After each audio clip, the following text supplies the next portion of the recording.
බුදුබණ පදයක් සවන වැකේවා බුදුගුණ පමණක් සිතට නැගේවා අවසන් වරට මගේ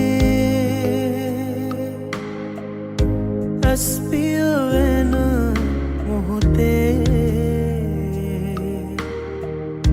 බුදු හිමිරුව මට මැවී පෙනේවා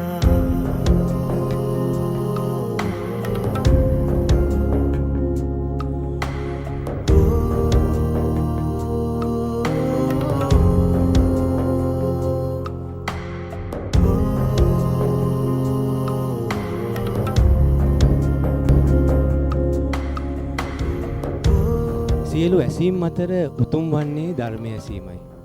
ඒ වගේම සියලු රසයන් අතර වටිනාම රසය දහම් රසයයි. සියලු දානයන් අතර අග්‍රවන්නේ ධර්ම දානයයි. මේ සියලු දානයන් පිළිබඳවත් අපි අද කතා බහ කරන්න බලාපොරොත්තු වෙනවා. අද අපේ මාතෘකාව අග්‍ර දානය, කල්යාණ මිත්‍ර ඇසුර සහ යෝනිසෝ මනසිකාරය පිළිබඳව අද අපි වැඩසටහනින් වැඩි වශයෙන් කතා බහ කරන්න බලාපොරොත්තු වෙනවා. දහම් රසය මතුවෙන්නට අපි හිතුවා අලුත් අවුරුද්දේදී නව වසරේදී නැවුම් විදිහට මැදිරියෙන් එළියට ඇහිලා දහම් සේසත ඔබට තිලින කරන්නට. ඒ නිසාමයි අපි මේ සබහා දහම බුදුදහම මුසුණු එලිමහන් පරිශ්‍රයක සිට දහම් සේසත අලුත් වසරේදී අලුත් විදිහට ඔබට ඉදිරිපත් කරන්නට හිතුවේ.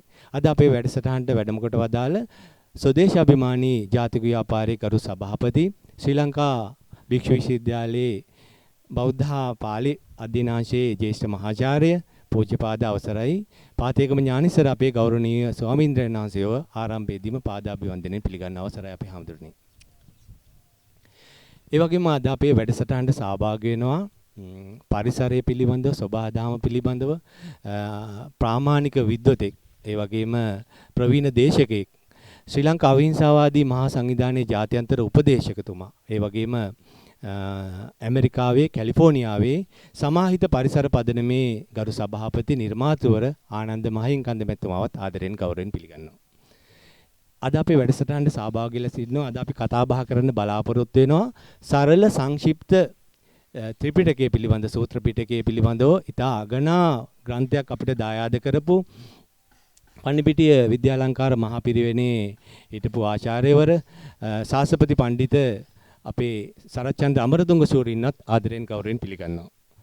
ඒ වගේම අද අපේ වැඩසටහනට සහභාගී සිටිනවා මතුගම් බෝපිටිය සනස බැංකුවේ හිටපු කළමනාකාරණී සෝමා රංජිනී ගම්මන්පිල මහත්මියගේ එතුමිය පරලෝ සැපත් වෙලා මාස 6ක් ගත වෙනවා අද දිනේට. ඒ නිසා එතුමිය සිහි කරමින් එතුමියට පින් පිණිස අපේ වැඩසටහන අනුග්‍රහය හැටියට අද සහභාගී වෙනවා එතුමියගේ ආදරණීය ස්වාම පුරුෂයා වන මතුගම් බෝපිටියේ සිට පැමිණි නන්දලාල් උදේ මුණසිංහ මැතිතුමාවත් ආදරෙන් ගෞරවයෙන් පිළිගන්නවා. ඒ වගේම රංජිනී ගම්මන්පිල මහත්මියගේ ආදරණීය කනිටු සොහිරිය මතුගම යටිදොළවත්තේ මාකොස් ගාමුල්ලේ පද්මිනී ගම්මන්පිල මහත්මියවත් ආදරෙන් ගෞරවයෙන් පිළිගන්නවා. එතුමියගේ ජ්‍යෙෂ්ඨ සහෝදරිය වන දොඩංගොඩ සපුගහවත්ත මලබඩ කළුතර පාරේ පදිංචි අපේ ප්‍රේමා ගම්මන්පිල මහත්මියවත් ආදරෙන් ගෞරවයෙන් පිළිගන්නවා. අපේ හාමුදුරනේ අග්‍රදානය, දහම් රසය සහ කල්යාණ මිත්‍ර ආශ්‍රය පිළිබඳව අද අපි කතා බහ කරන්න බලාපොරොත්තු වෙන්නේ. අපි හැමදෙරනේ අලුත් වසරේදී අලුත් විදියට දහම් සේසත අපි ඉදිරිපත් කරන්න හිතුවා. අපේ ප්‍රථම මංගල වැඩසටහනට දහම් සේසතට ඔබ වහන්සේ හොඳ ආරම්භයක් ලබා දෙනවා. ආරම්භක වැඩසටහනට සහභාගී වෙමින් හොඳ ආරම්භයක් අපිට අපේ දහම් සේසතට ලබා දුන්නා. මම හිතන්නේ අපිට හිතා ගන්න බැරි තරම් දුරකථන ඇමතුම්, ඒ වගේම පොත්පත් ඉල්ලීම් බොහොමයක් අපිට ලැබුණා අපේ හැමදෙරනේ රට පුරා ලෝ පුරා බොහෝ දෙනාගෙන්. අද අපේ වැඩසටහනට ඔබ වහන්සේ ආරම්භයේදීම ලබා දෙන පූර්විකාව ප්‍රවේශය දැනගන්නට කැමැති අපි හැමදෙරේ අවසරයි. තෙරුවන් සරණයි.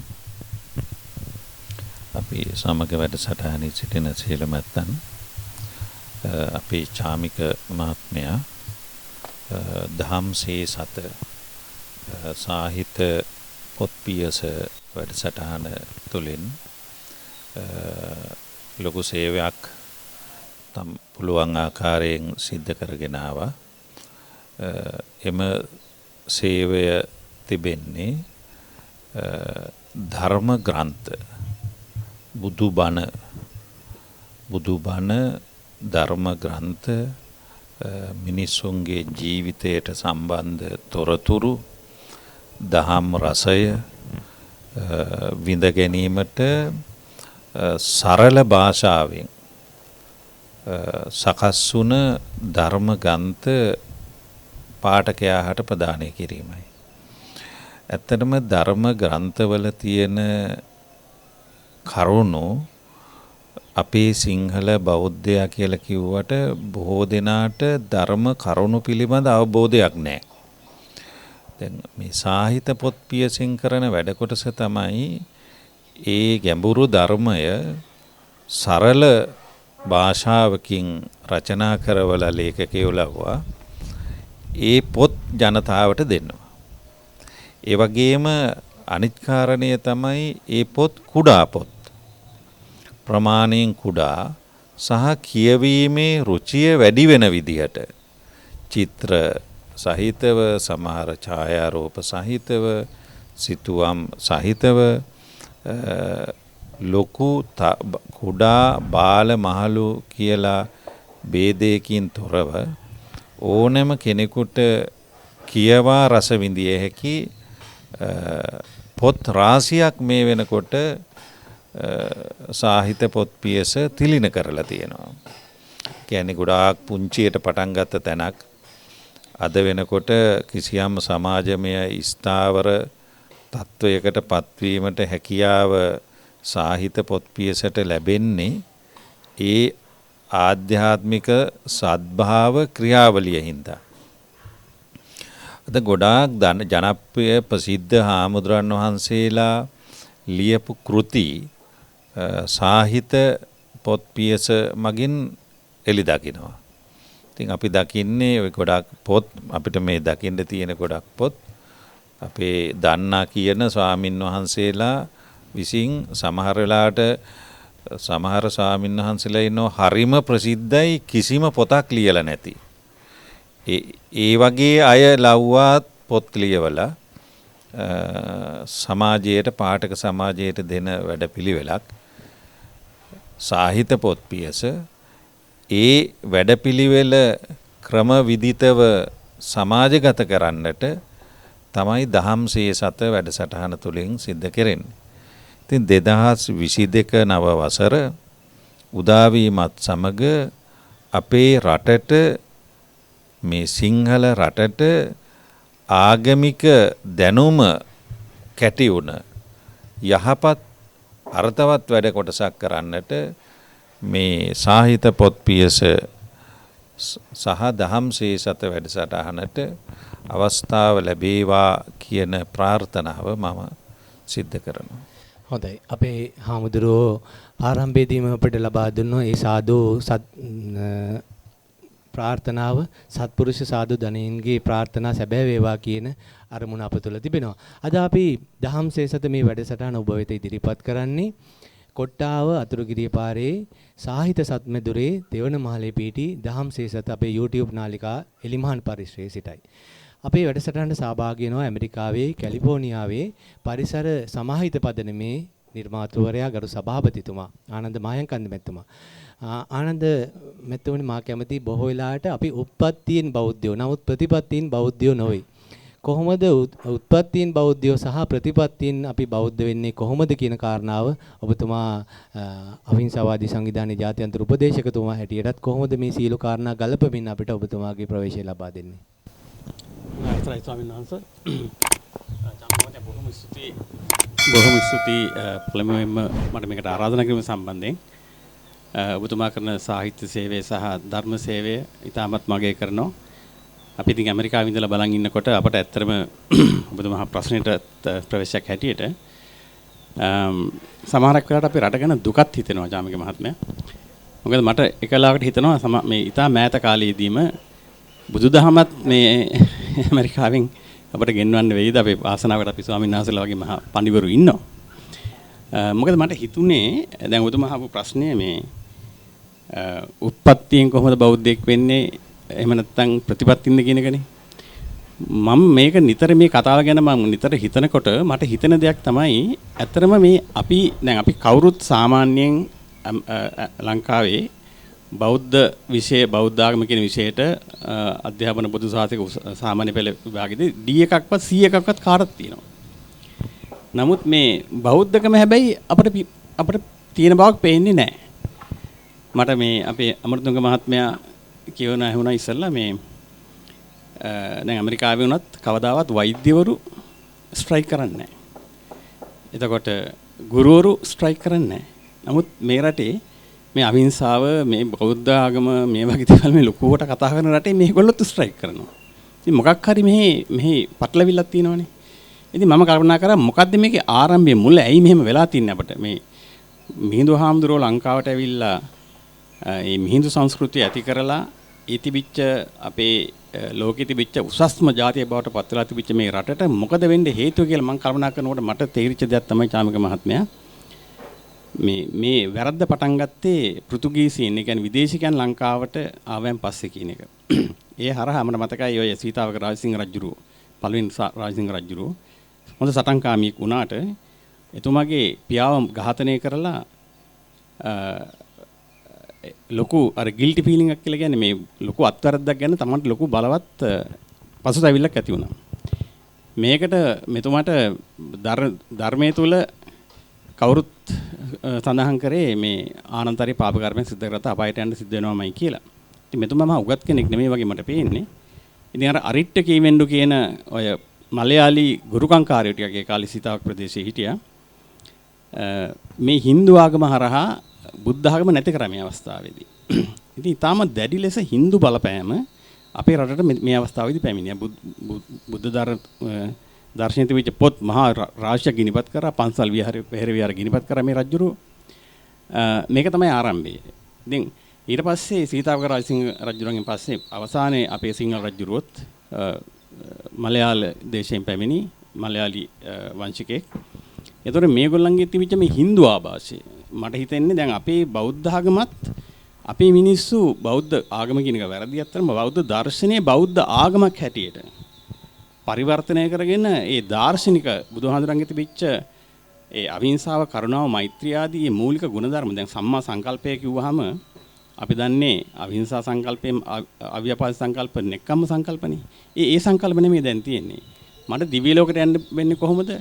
අන්න ඒ වගේ නිකන් මේ ලඳ බොනද මේ ආගමික අයිදහිල තුලින් අඩුම දෙයක් කරලා Tamanට ඕන දේ කිරීමට ධර්මයේ තුලින් පිටක් ගන්නව ඇරෙන්න ධර්මයේ තුල තියෙන දේ Taman ලබා ගැනීම කරන්න නැති ප්‍රශ්නයක් තියෙනවා. ඉතින් මම හිතන්නේ ඔය Hindu ආගමික සම්භාවය නිසා තමයි මේ ප්‍රශ්නයක් වෙලා තියෙන්නේ කියලායි මට හිතෙන්නේ. අපි ඒක පොඩ්ඩක් ගලප ගන්නට ඕනේ. හොඳයි. මම හිතන්නේ ආනන්ද මහයන්කද මෙතුමා පරිසරය පිළිබඳවත් බුදුදහම පිළිබඳවත් සෞඛ්‍ය පිළිබඳවත් ප්‍රාමාණික විද්වතෙක් ඒ වගේම ජාත්‍යන්තර උපදේශකවරයෙක් ඊටත් වඩා බොහෝ වෙලාවට ප්‍රවීණ දේශකයෙක්වරයෙක් හැටියට ලෝක පතලයි. එතුමා මම හිතන්නේ දේශ විදේශ බොහෝ රටවල මේ දේශන පවත්වනවා. අපේ හාමුදුරනේ සරල සංක්ෂිප්ත ත්‍රිපිටකය ගිහම අපිට අපේ ගිහි පාඨකීන්ට ගිහි සැදැවතුන්ට පොඩි බයක් තිබෙනවා. මේ ත්‍රිපිටකය කියන්නේ මේක මහා බරපතල දෙයක්. මේක අපිට තේරෙනවද? මේවා හාමුදුරුවෝ නේද පරිශීලනය කරන්නට අවශ්‍යයි කියලා බොහෝ දෙනාට හැඟෙන්නට දැනෙන්නට පුළුවන් අපේ හාමුදුරනේ. ඒ නිසායි ශාස්ත්‍රපති පඬිත සරච්චන්ද්‍ර අමරතුංග සූරීන් මේක සරල සංක්ෂිප්ත ත්‍රිපිටකය කියලාම නම් කරලා සූත්‍ර පිටකය වෙන් කරලම එතුමා දීඝ නිකාය, මජ්ක්‍ධිම නිකාය, අංගුත්තර නිකාය, කුද්දක නිකාය මේ වගේ සියල්ල වෙන් කරමින් ඉතා සරලව සංක්ෂිප්තව ඉදිරිපත් කරන්නට හිතන්නට ඇත්තේ. අපේ හාමුදුරනේ සරල සංක්ෂිප්ත ත්‍රිපිටකය පිළිබඳව ඔබ වහන්සේගේ විග්‍රහය මා කැමතියි දැනගන්නට අපේ හාමුදුරනේ. සාහිත්‍ය පොත් පියස හැම හිත සුව පිණිස ප්‍රකාශන කිහිපයක් එලි දක්වලා තිබෙනවා. එයින් එක කෘතියක් තමයි සරල සංක්ෂිප්ත ත්‍රිපිටකය. ඒ සරල සංක්ෂිප්ත ත්‍රිපිටකයේ සූත්‍ර පිටකය කියලා කියන කොටස තමයි මේ පරිවර්තනය වෙන්නේ. අපේ අමරතුංග මහත්මයා පොත් කිහිපයක්ම රචනා කරලා තිබෙනවා. මම කියවලා තියෙනවා එතුමා ලියපු කොට බොහෝ පොත්. මේ පොතත් ඒ විදිහේ අලුත් විදිහක පොතක්. දැන් ත්‍රිපිටකය කියලා කිව්වහම ඇත්තටම ත්‍රි කියලා කියන එක තුන කියන අදහසනේ. සූත්‍ර, අභිධර්ම, විනය කියලා කියන කොටස් තුන තමයි ත්‍රිපිටකය කියලා කියන්නේ. දැන් ගොඩක් ආගම්වල ඒ ආගමික මූලික ග්‍රන්ථය ගත්තාම ගොඩක් පොඩි. දැන් ආගමික මූලික ග්‍රන්ථය ගත්තාම ගොඩක් පොඩි. නමුත් බුදුදහමේ තියෙන මූලික ග්‍රන්ථය කියලා කිව්වම මහා විශාලයි. සමහර වෙලාවට ඒ පොත් ටික එකතු කරාම අල්මාරියක් පිරෙන තරම් විශාලයි මුල් පොත් ටික. එතකොට මේ බුද්ධ ආගම කියලා කියන්නේ විශේෂයෙන් කියවන්න කරුණු තියෙන ධාර්මික සමාජයකට උචිත විදියට සකස් වුණේවා. ඉතින් මෙතන මේ පොතේ විශේෂත්වයේ තියෙන්නේ සූත්‍ර පිටකය අනෙක් ත්‍රිපිටක වලට වඩා වෙනස්. දැන් සූත්‍ර පිටකය කියලා කිව්වහම දීඝ නිකාය, මජ්ක්‍ධිම නිකාය, සංයුත්ත නිකාය, අංගුත්තර නිකාය, කුද්දක නිකාය කියලා කියන පොත් පහ පරිවර්තනයක්නේ සිද්ධ වෙන්නේ. එතකොට අපි බුද්ධ ජයන්ති පොත්වල දකින්නේ ඒක. එතකොට සොයිස පරිවර්තනයේ දකින්නේ ඒ පොත්. ඊට පස්සේ මෑතක කිරිබත්ජොඩ හාමුදුරුවන්ගේ පොත්වල දකින්නේ ඒවා. එතකොට දැන් ඒ සූත්‍ර පිටකය පොත් 54ක තියෙන විශාල ප්‍රමාණය මේ එක පොතකට ගත්තේ කොහොමද කියලා කෙනෙකුට හිතෙන්න පුළුවන්. ඒකයි මේකේ විශේෂත්වය. දැන් මේ සම්පූර්ණ සූත්‍ර පිටකය මෙතන තියෙනවා. එතකොට දැන් මෙතන තියෙන සූත්‍ර පිටකය අර මූලික සූත්‍රය ඒ විදිහට පරිවර්තනය කරගෙන යාමක් නෙවෙයි. මෙතන තියෙන සූත්‍ර පිටකයේ තියෙන විශේෂත්වය ඒ සුවිශේෂ වූ ධර්ම කරුණු. සමහර තැන්වල ඒ සිතුවම් සහිතව ඒ සුවිශේෂ ධර්ම කරුණු ගොනු කරලා තියෙන එක. ඒක නිසා කෙනෙකුට මේ පොතින් ගන්න පුළුවන් ප්‍රයෝජන වැඩි. සාමාන්‍ය ධර්මය හොයන කෙනෙකුට හරි ධර්ම කතික ස්වාමීන් වහන්සේ නමකට හරි ධර්මය කියවන උපාසක කෙනෙකුට හරි එහෙම නැත්නම් ධර්මය කියවෙන තරුණ දරුවෙකුට වුණත් විශේෂයෙන් මේ පොත වටිනවා. මේ පොත වටිනවා කියන්නේ අර සාම්ප්‍රදායික විදිහේ ත්‍රිපිටක පරිවර්තනයක් නෙවෙයි මෙතන තියෙන්නේ. ඒ පිටකවල තියෙන වැදගත් කොටස් පාලි භාෂාවත් සිංහල භාෂාවත් පාලි භාෂාවෙන් ඒ කොටස යොදලා ඒක සිංහලට පරිවර්තනය කරලා ඒ පරිවර්තනය කරපු කරුණ තියෙන තැන නිශ්චිතව පැහැදිලි කරන එකක්. මේක හරියට ත්‍රිපිටකය කියන ගේ ඇතුළට යන යතුරක් වාගේ. ඒ කියන්නේ දොර අරගෙන අදාළ තැනට යන්න පුළුවන්කම තියෙනවා. ඉතින් දැන් මේකේ මේ කාරණාවක් කියවුවාම එතන යට කියලා තියෙනවා මජ්ක්‍ධිම නිකායේ දෙවෙනි පොත සන්දක සූත්‍රය. ඒ විදිහට හැම එකකම තැනක කරුණු තියෙනවා. ගොඩාක් වෙලාවට මේව ඉගෙන ගන්න ධර්මය හොයන කෙනෙකුට මේක වැදගත්. අතිශයින් වැදගත්. මොකද අර ත්‍රිපිටක පරිවර්තනය කියන මහා ත්‍රිපිටකය කියවන්නේ ඒ පොත් කියවන්නේ දැනුම් තේරුම් සහිත කෙනෙක්. එහෙම නැත්නම් මූලික බේස් එක ඇති කර ගැනීමට මේ ඒවා කියවලා ධර්ම දෙන. එතකොට කාලය ගොඩක් වියදම් වෙනවා. මේ පොතේ තියෙන විශේෂත්වය තමයි අවශ්‍යම තැනට ඍජුව යන්න පුළුවන්කම තියෙනවා. ඒ කියන්නේ අර කම්පියුටරේ ලින්ක් එකක් ගත්තාම ඒ ලින්ක් එකෙන් කෙලින්ම යන ෂෝට්කට් තියෙන්නේ. අන්න ඒ වගේ. ධර්මය හොයන කෙනෙකුට මේ පොත පාවිච්චි කරලා මේ පොතේ මේ ධර්ම කරුණක් තියෙනවා. ඒ කාරණේ වැඩිදුර දැන ගැනීම සඳහා ඍජුව අර මහා ත්‍රිපිටකයට ගිහිල්ලා ඒ අදාළ පොතේ අදාළ කොටසේ අදාළ තැන කියවගෙන වටේට ගන්න පුළුවන්. ඉතින් ඒ නිසා අර කාලීන අපේ සමාජයට කියවීමට අපහසු. ඒ කියන්නේ කියවීමට වෙලාව අඩුයිනේ. අද ඔන්න බස් එකේ යනකොට කියවගෙන යනවා. එහෙම නැත්නම් කෝච්චියේ යන ගමන් කියවගෙන යනවා. ඉතින් කෝච්චිත් නෑ තමාර දාට. ඉතින් ඒ වගේ ඔෆිස් එකේ විවේක වෙලාව ටිකක් කියවනවා. ගෙදර එහෙම කෙනෙකුට මේ ක්‍රමය හොඳයි. ඒ නිසා මේ හැම කෙනෙකුට මේ පොතෙන් ලොකු ප්‍රයෝජනයක් ලබා ගන්න පුළුවන් මේ සරල සංක්ෂිප්ත ත්‍රිපිටකය සූත්‍ර පිටකය මේ සාහිත්‍ය පොත් පියස ප්‍රචාරය කරපු අපේ අමරතුංග මහත්මයාටත් බොහොම පිං සිද්ධ වෙනවා මේ වගේ වැඩක් කිරීම ගැන. හොඳයි මම හිතන්නේ රුපියල් 500කටත් වඩා අඩු මුදලකට ඔබට ලබා ගන්නට හැකියාව තිබෙන පොතක් මේ සරල සංක්ෂිප්ත ත්‍රිපිටකයේ පොත. අපේ හාමුදුරුවෝ කිව්වා වගේ බොහෝ වෙලාවට අපි කියවන්නේ තොරතෝංචියක් නැතුව කියවීම තමයි අද දවසේ වැඩිපුර අද සිදු වෙන්නේ.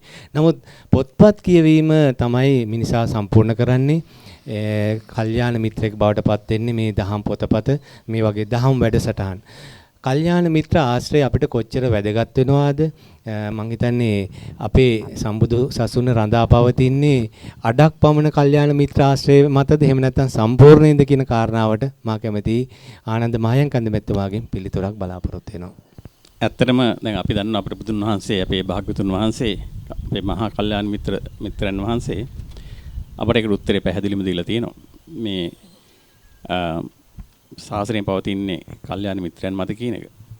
මොකද ඒක ඉතින් පැහැදිලි අපිට. මොකද අපි හරි පුද්ගලයෝ ටික තෝරාගත්තේ නැත්නම් අපිට මෙහෙවන්න දැන් අපි දන්නවා බුදුන් වහන්සේ අපේ ප්‍රධානම කල්යාණ මිත්‍රයා. මොකද මේ ධර්මයේ මුලින් තිබුණේ නැහනේ. මේ කියන ධර්මතාවයන් අපි දැනගෙන හිටියේ නැහැ. චාමික මහත්මයා මෙතෙන්දී පොඩ්ඩක් මතක් කරන්න ඕන කාරණයක් තියෙනවා. අපිට මේවා අපි මේ වර්තමානයේදී දැන් ඔය සම්මා දිට්ඨිය අපි බොහෝ දෙනෙක් සම්මා දිට්ඨි බික්කවේ ද්වයං වදාමි කියලා බුදුන් වහන්සේ සම්මා දිට්ඨිය වර්ග දෙකක් අපට සඳහන් කරලා අපි දන්න සාමාන්‍ය සරල සම්මා දිට්ඨිය තමයි අපේ බොහෝ දෙනෙක් ඉන්නේ. ඒ කියන්නේ මෞපියෝ කියන්නේ විශේෂ පුද්ගලයෝ කර්මයක් කර්මඵලයක් තියෙනවා නැවත උත්පත්තියක් තියෙනවා ඒ ආදී වශයෙන් අපි සාමාන්‍යයෙන් දන්න ටික. නමුත් අපි අපේ කල්යාණ මිත්‍රයන් හොයාගන්නට අවශ්‍යයි මේකේ තියෙන මේ වර්තමානයේ තියෙන ප්‍රශ්න උත්තර කරන්න මම කියන්නේ අර ලෝකෝත්තර සම්මාදිට්ඨිය ගැන කියලා දෙන්න පුළුවන් කල්යාණ මිත්‍රයෝ ටිකක් අපට හොයාගන්නට අවශ්‍යයි. දැන් අපි කල්යාණ මිත්‍රයෝ කියලා කිව්වන් පස්සේ අනේ ඔක් කරන්න එපා ඔක හොඳ නැහැ කියලා එහෙම කියන කට්ටිය ඉන්නවා. නමුත් එතනිනුත් යමක් ඔසවලා තියලා මේ ධර්මයේ ඇතුලේ මොකද්ද අභ්‍යන්තරේ මොකද්ද තියෙන්නේ කියන එක කියලා දෙන්න පුළුවන් කල්යාණ මිත්‍රයෝ ටිකක් අපි හොයාගන්නට ඕනේ. ඒ හොයා ගැනීමට අවශ්‍ය දැන් අතර මමත් මේ ත්‍රිපිටක ග්‍රන්ථය ඊයේ රෑ කියවුවා අපේ අමරතුංග මහත්මයාගේ. මෙතන තියෙනවා අපේ ස්වාමීන් වහන්සේ සඳහන් කරා වගේ මේ පොතත් කල්යාණ මිත්‍රයෙක්. මේ පොතේ තියෙනවා මේ ලොකු සූත්‍රයක් කියවලහක් වෙලා කරුණු හොයනවට වඩා ඒ සූත්‍රයේ තියෙන ප්‍රධාන කාරණේ මොකක්ද කියන එක. ඊට පස්සේ ඒකෙන් යම්කිසි හැඟීමක් ඉන්ට්‍රස්ට් එකක් නැත්නම් මේ යම්කිසි පැහැදිලි කිරීමක් අවශ්‍ය වෙනවා නම් පමණක් අපිට යන්න පුළුවන් ඊට පස්සේ ලොකු සූත්‍රය කියලා සම්පූර්ණ කරුණු ටික විස්තර ඇතුව සොයා ගන්නට. ඉතින් මම මෙතනදී මතක් කරන්න කැමතියි මේ සම්මා දිට්ඨිය එහෙම නැත්නම් කල්යාණ මිත්‍රයෙක්ගෙන් අපි විශේෂයෙන්ම දැනගත යුතු ඒ ධර්මයේ ගැඹුරු අවස්ථාවන් ගැන මතක් කරගන්නකොට මේ පංච උපාදානස්කන්ධය වගේ කාරණයක් කියන්නේ මොකක්ද කියන එක දැන ගැනීම. එහෙම නැත්නම් පටිච්ච සමුප්පාදය වගේ කාරණයක් මොකක්ද මේ පටිච්ච සමුප්පාදය කියලා කියන්නේ. ඉමස්මින් සති ඉදං හෝති ඉමස්ස උපජ්ජා ඉදං උපජ්ජති ආදී වශයෙන් සඳහන් වෙන ඊටාම ගොඩක් කරුණු විස්තරාත්මකව කියලා දෙන්න පුළුවන් කල්යාණ මිත්‍රයෝ ටික අපි හොයාගන්නට ඕනේ. එහෙම නැත්නම් අපි සාමාන්‍ය කල්යාණ මිත්‍රයෙක් කියලා කිව්වම හිතන්නේ මේ අපේ එදිනෙදා වර්ධින් වලක්වන ඒක අත්‍යවශ්‍යමයි. මොකද ලෝකෝත්තර මේ ලෞකික සම්මාදිට්ඨියක් නැතුව අපිට ලෝකෝත්තර සම්මාදිට්ඨියට යන්න බෑ. නමුත් මට මෙතින්දි මතක් කරන්න ඇත්තම අවශ්‍යයි මෙන්න මේ ඊටාම ගැඹුරු දහම් කරුණු කියලා දෙන්න පුළුවන්. නැත්නම් මේ හදාරන්නට පුළුවන් එක පොත්පත් එහෙම නැත්නම් මිත්‍රයින් අපි හඳුනා ගැනීම ඉතාමත්ම අත්‍යවශ්‍යයි කියන. ආනන්ද මහත්මයන් මෙතුණි බොහෝ වෙලාවට අපායට මග කියන අය අතර අය තමයි අපිට වැඩිපුර මුණ ගැහෙන්නේ. සුගතියට නිවනට අපිට මග කියන අය ඉතාමත්ම දුලබයි. ඒකට අපිට කෙනෙක් නැත්නම් හුදකලා වීම කොයිතරම් දුරට වැදගත්ද? එහෙම නැත්නම් මේ වගේ දහම් වැඩසටහන් නැරඹීම මේවත් එක්ක ඒකාත්මික වීම කොයිතරම් වැදගත්ද කියන කාරණාවටත් ඔබතුමා වුණපූර්ණක එකතු කරොත් වටිනව නේද? පැහැදිලිවම. දැන් මේ වගේ දැන් අතර මේ ඔක්කොම කල්යාණ මිත්‍රයන් නෙමෙයි. මේ කල්යාණ මිත්‍රයන් අපි හුදකලා වීම තමයි හොඳම දේ. හැබැයි හුදකලාව වෙන්නත් චාමික මහත්මයා හුදකලා වෙන්නත් අපි යම් කිසි දෙයක් දැනගෙන තියෙන්නට ඕනේ. අපි දැන් හුදකලා වෙලා වුණත් අපි මේ ගැඹුරු ධර්මයේ හරය දන්නේ නැත්නම් අපි ධර්මයේ හදාරන්නේ ආගමක් හැටියට නම් යාඥා ඇදහිලි ප්‍රාර්ථනා හරහා නම් අපි මේක යන්නේ මෙතන අපිට ඇත්තට වෙන යහපතක් නැහැ. දැන් අපි ඇමරිකාව වගේ රටක ඉඳලා දැක්කහම අපේ ඇමරිකානු බෞද්ධයෝ සුදු ජාතිකයෝ මේ ආගම වැළඳ ගන්න ශීඝ්‍රතාවයේ ප්‍රවණතාවයේ දැක්කහම අපට ඇත්තටම අපි ගැන දුක හිතෙනවා. මේගොල්ලන්ට හරි වාසනාවකට ඇමරිකානු බොහෝ මේ විශ්වවිද්‍යාලවල ජෙනරල් এডুকেෂන් කියලා සාමාන්‍ය අධ්‍යාපනය කියලා යමක් උගන්වන මුල් අවුරුද්ද තුල. ඒ අවුරුද්ද තුල ඒගොල්ලන්ට සමයාන්තර දර්ශන ගැන ඉගෙන ගැනීමට අවස්ථාවක් ලැබෙනවා. දැන් බොහෝ ඇමරිකානුවන්ට පුළුවන් බුද්ධ ධර්මයේ හෝ ඒ කියන්නේ ක්‍රිස්තියානි ධර්මයේ, ඉස්ලාම් ධර්මයේ ආදී ධර්ම කරුණු ඒ ධර්ම ඒ කියන්නේ ඒ අධ්‍යයන වල හරය උගන්වනවා. මෙතෙන්දී බොහෝ දෙනෙක් තෝරගන්නේ බුද්ධ ධර්මය. මොකද එතන ඒ දර්ශනය හරියට ඒගොල්ලෝ කියලා දෙනවා. ඊටාම කෙටි කාලයකදී වුණත් දර්ශනය කියලා දෙනවා. ආගමික සංකල්පෙ නෙමෙයි. ඉතින් ඒතර කෙලිම පැහැදිලිවම මේ ආගම සහ දර්ශනය අතර වෙනස ඇමරිකානුන් හඳුනාගත්තන් පස්සේ ඒගොල්ලෝ මේ දර්ශනය හොයන්න පටන් ගන්නවා. අපේ අවාසනාවකට මේ දේ සිද්ධ වෙන්නේ නැහැ. මම අර ඔබතුමා මුලින් අහුව කල්යාණ මිත්‍ර කතාවේදීත් මම මේ නැවත කියන්න උත්සාහ කරන්නේ මෙන්න මේ හරය ඉස්මතු කර දෙන යම්කිසි ධර්ම ග්‍රන්ථ ධර්ම සාකච්ඡා මේ වගේ අපි නැවතත් වැඩියෙන් ඉදිරිපත් කරන්නට ඕනේ. මිනිස්සු ඒකට පොළඹවන්නට ඕනේ. ඒ තුළ ධර්මයේ තියෙන ගැඹුර දැන් පංච උපාදානස්කන්ධයක් කියන්නේ මොකද්ද? මේ මම කියලා පුද්ගලයෙක් ගන්න සුදුසු නැත්තේ ඇයි කියන කාරණේ අපට තේරුම් ගත්තයින් පස්සේ අපිට මිනිහෙක් එක්කලා කේන්ති යන පුද්ගලෙක් නැති වෙලා යනවා. වෛර කරන්න පුද්ගල භාවය දිය වෙලා යනවා. එහෙම නැත්නම් ඊර්ෂ්‍යා කරන්න පුද්ගලෙක් නැති වෙලා යනවා. මං වගේම නේද මේ පුද්ගලයාත් කියලා මේ ඔක්කොම සමානාත්මතාවයක් දකින්න පටන් ගන්නවා. මෙන්න මේ වගේ කරුණු ටිකක් තමයි මං හිතන්නේ අපට විශේෂයෙන්ම මේ වගේ වැඩසටහන් වලදී අපි ඉස්මතු කරගන්න ඕනේ කියන එකත් පොඩ්ඩක් මතක් කරගන්න කැමතියි. හොඳයි ආනන්ද මහේකන්ද මහත්මයා මම හිතන්නේ හොඳ කල්යාණ මිත්‍ර ආශ්‍රයයක් තිබෙනවා. දහම්සේසත ඇමරිකාවේ ඉඳලා නිරන්තරයෙන් බලන අපේ ප්‍රේක්ෂක අපේ හිතවතෙක් මම හිතන්නේ ලංකාවේ අයට වඩා කලින්ම දහම්සේසත් එක්ක ඒකාත්මික වෙලා ඒ ගැන ප්‍රතිචාර දක්වන්න මම හිතන්නේ එතුමා බොහොම වාසනාවන්ත වුණා. ලංකාවේ බොහෝ දෙනාටත් කලින් එතුමා තමයි මේ පිළිබඳ ගුණදොස් විවේචනය කරන්නට පෙළඹුණ පළවෙනි අපේ ප්‍රේක්ෂකයා කියලා මම විශ්වාස කරන්නේ. අපේ හැමදෙරනේ සරල සංක්ෂිප්ත ත්‍රිපිටකය පිළිබඳව අපේ මං හිතන්නේ අපි කියනවා බොහෝ වෙලාවට අපේ ඇස් පෙනුනත් මනසින් අන්දනම් එකෙන් ඇති ප්‍රයෝජනේ මොකක්ද? හරියට අර කනාට අටවක මණිකක් පය පෑගුණත් ඒකේ වටිනාකම තේරෙන්නේ නැහැ වගේ මේ වගේ වටිනා පොතපතවල වටිනාකම කොහොමද අපි අපේ සමාජයට කියා දෙන්නේ? දැන් ඇමරිකාවේ බොහෝ දෙනා උප්පත්තියෙන් බෞද්ධ නොවුනට ප්‍රතිපත්තියෙන් බෞද්ධ වෙමින් මේ වගේ වටිනා පොතපත පරිශීලනය කරනවා කියලා. මම හිතන්නේ ආනන්ද මහේකන්තුමා ඔය පොත් පෙළම මාලාවම එතුමා පොත් බොහොමයක් ඇමරිකාවට ගෙන යන්න සැදී පැහැදී සූදානමින් සිටින්නේ. අපේ හැමදෙරේ අපේ ලංකාවේ ප්‍රේක්ෂක පාඨක හිතවතුන්ට ඔබ වහන්සේ ඔය පිළිබඳව දෙන පණිවිඩය දැනගන්නට කැමතියි අපේ හැමදෙරේ. ඔව් ඇත්තටම දැන් ලෝකේ විවිධ පොත් ලියවෙනවා. ලෝකයේ විවිධ දාර්ශනිකයෝ පහළ වෙනවා. හැබැයි ත්‍රිපිටකයට එහා ගිය පොතක් තාම ලෝකේ පහළ වෙලා නැහැ. නමුත් අපේ සමහර උගත්තු කියලා කියන පිරිසට ත්‍රිපිටකයට වැඩිය කරුණු පිට රටින් ගෙනල්ලා මිනිස්සුන්ට පැහැදිලි කරන්න උත්සාහ ගන්නවා. ඉතින් ගොඩාක් දාර්ශනිකයන්ගේ චින්තන ගොඩාක් උගත්තුන්ගේ චින්තන ඔවුන්ගේ ජීවිතවල වර්තමාන තත්වයට විතරයි සමාන වෙන්නේ. ඒ කියන්නේ මේ අපේ වචන කිව්ව මේ ලෝකේ. එතකොට ඔය හැම දාර්ශනිකයම කතා කරලා තියෙන්නේ උපන්න තැනේ ඉඳලා මරණය දක්වා. හැම චින්තකයම කතා කරලා තියෙන්නේ උපන් දවසේ ඉඳලා මරණය දක්වා. හැම ආගමික නායකයම කතා කරලා තියෙන්නේ උපන් දවසේ ඉඳලා මරණ දන දක්වා. ඒ කියන්නේ ලෝකේ බුද්ධ ආගම හැරුණාම වෙන කිසි ආගමක සාකච්ඡා කරන්නේ නැහැ. එහෙම කතා කරන්නේ භෞතික පැත්ත විතරයි. නමුත් බුදුරජාණන් වහන්සේ මහා තණ්හා සංඝේ සූත්‍රයේදී කියන කරුණු දැන් මේ ත්‍රිපිටකය සරල සංක්ෂිප්ත ත්‍රිපිටකය කියලා කියන පොතේ 98 වෙනි පිටුවේ 31 වෙනි කරුණ යටතේ කියනවා මව් කුස පිළිසිඳ ගැනීම පිළිබඳව.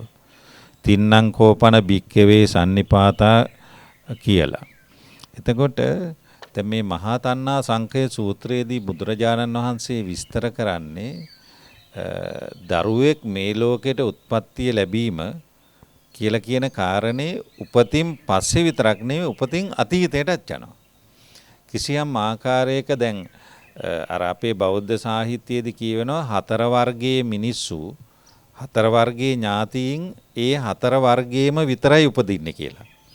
මිනිස්සෙක් වෙලා උපදිනවා නම් සතර වර්ගයේ දැන් අපිට ඥාතීන් කියලා කියන්නේ හතර වර්ගේ නෑ විතරනේ ලෝකින්න හැම කෙනාම අපිට නෑ කියලා අපිට අනුමාන කළාට අපිට පේන්න නෑනේ.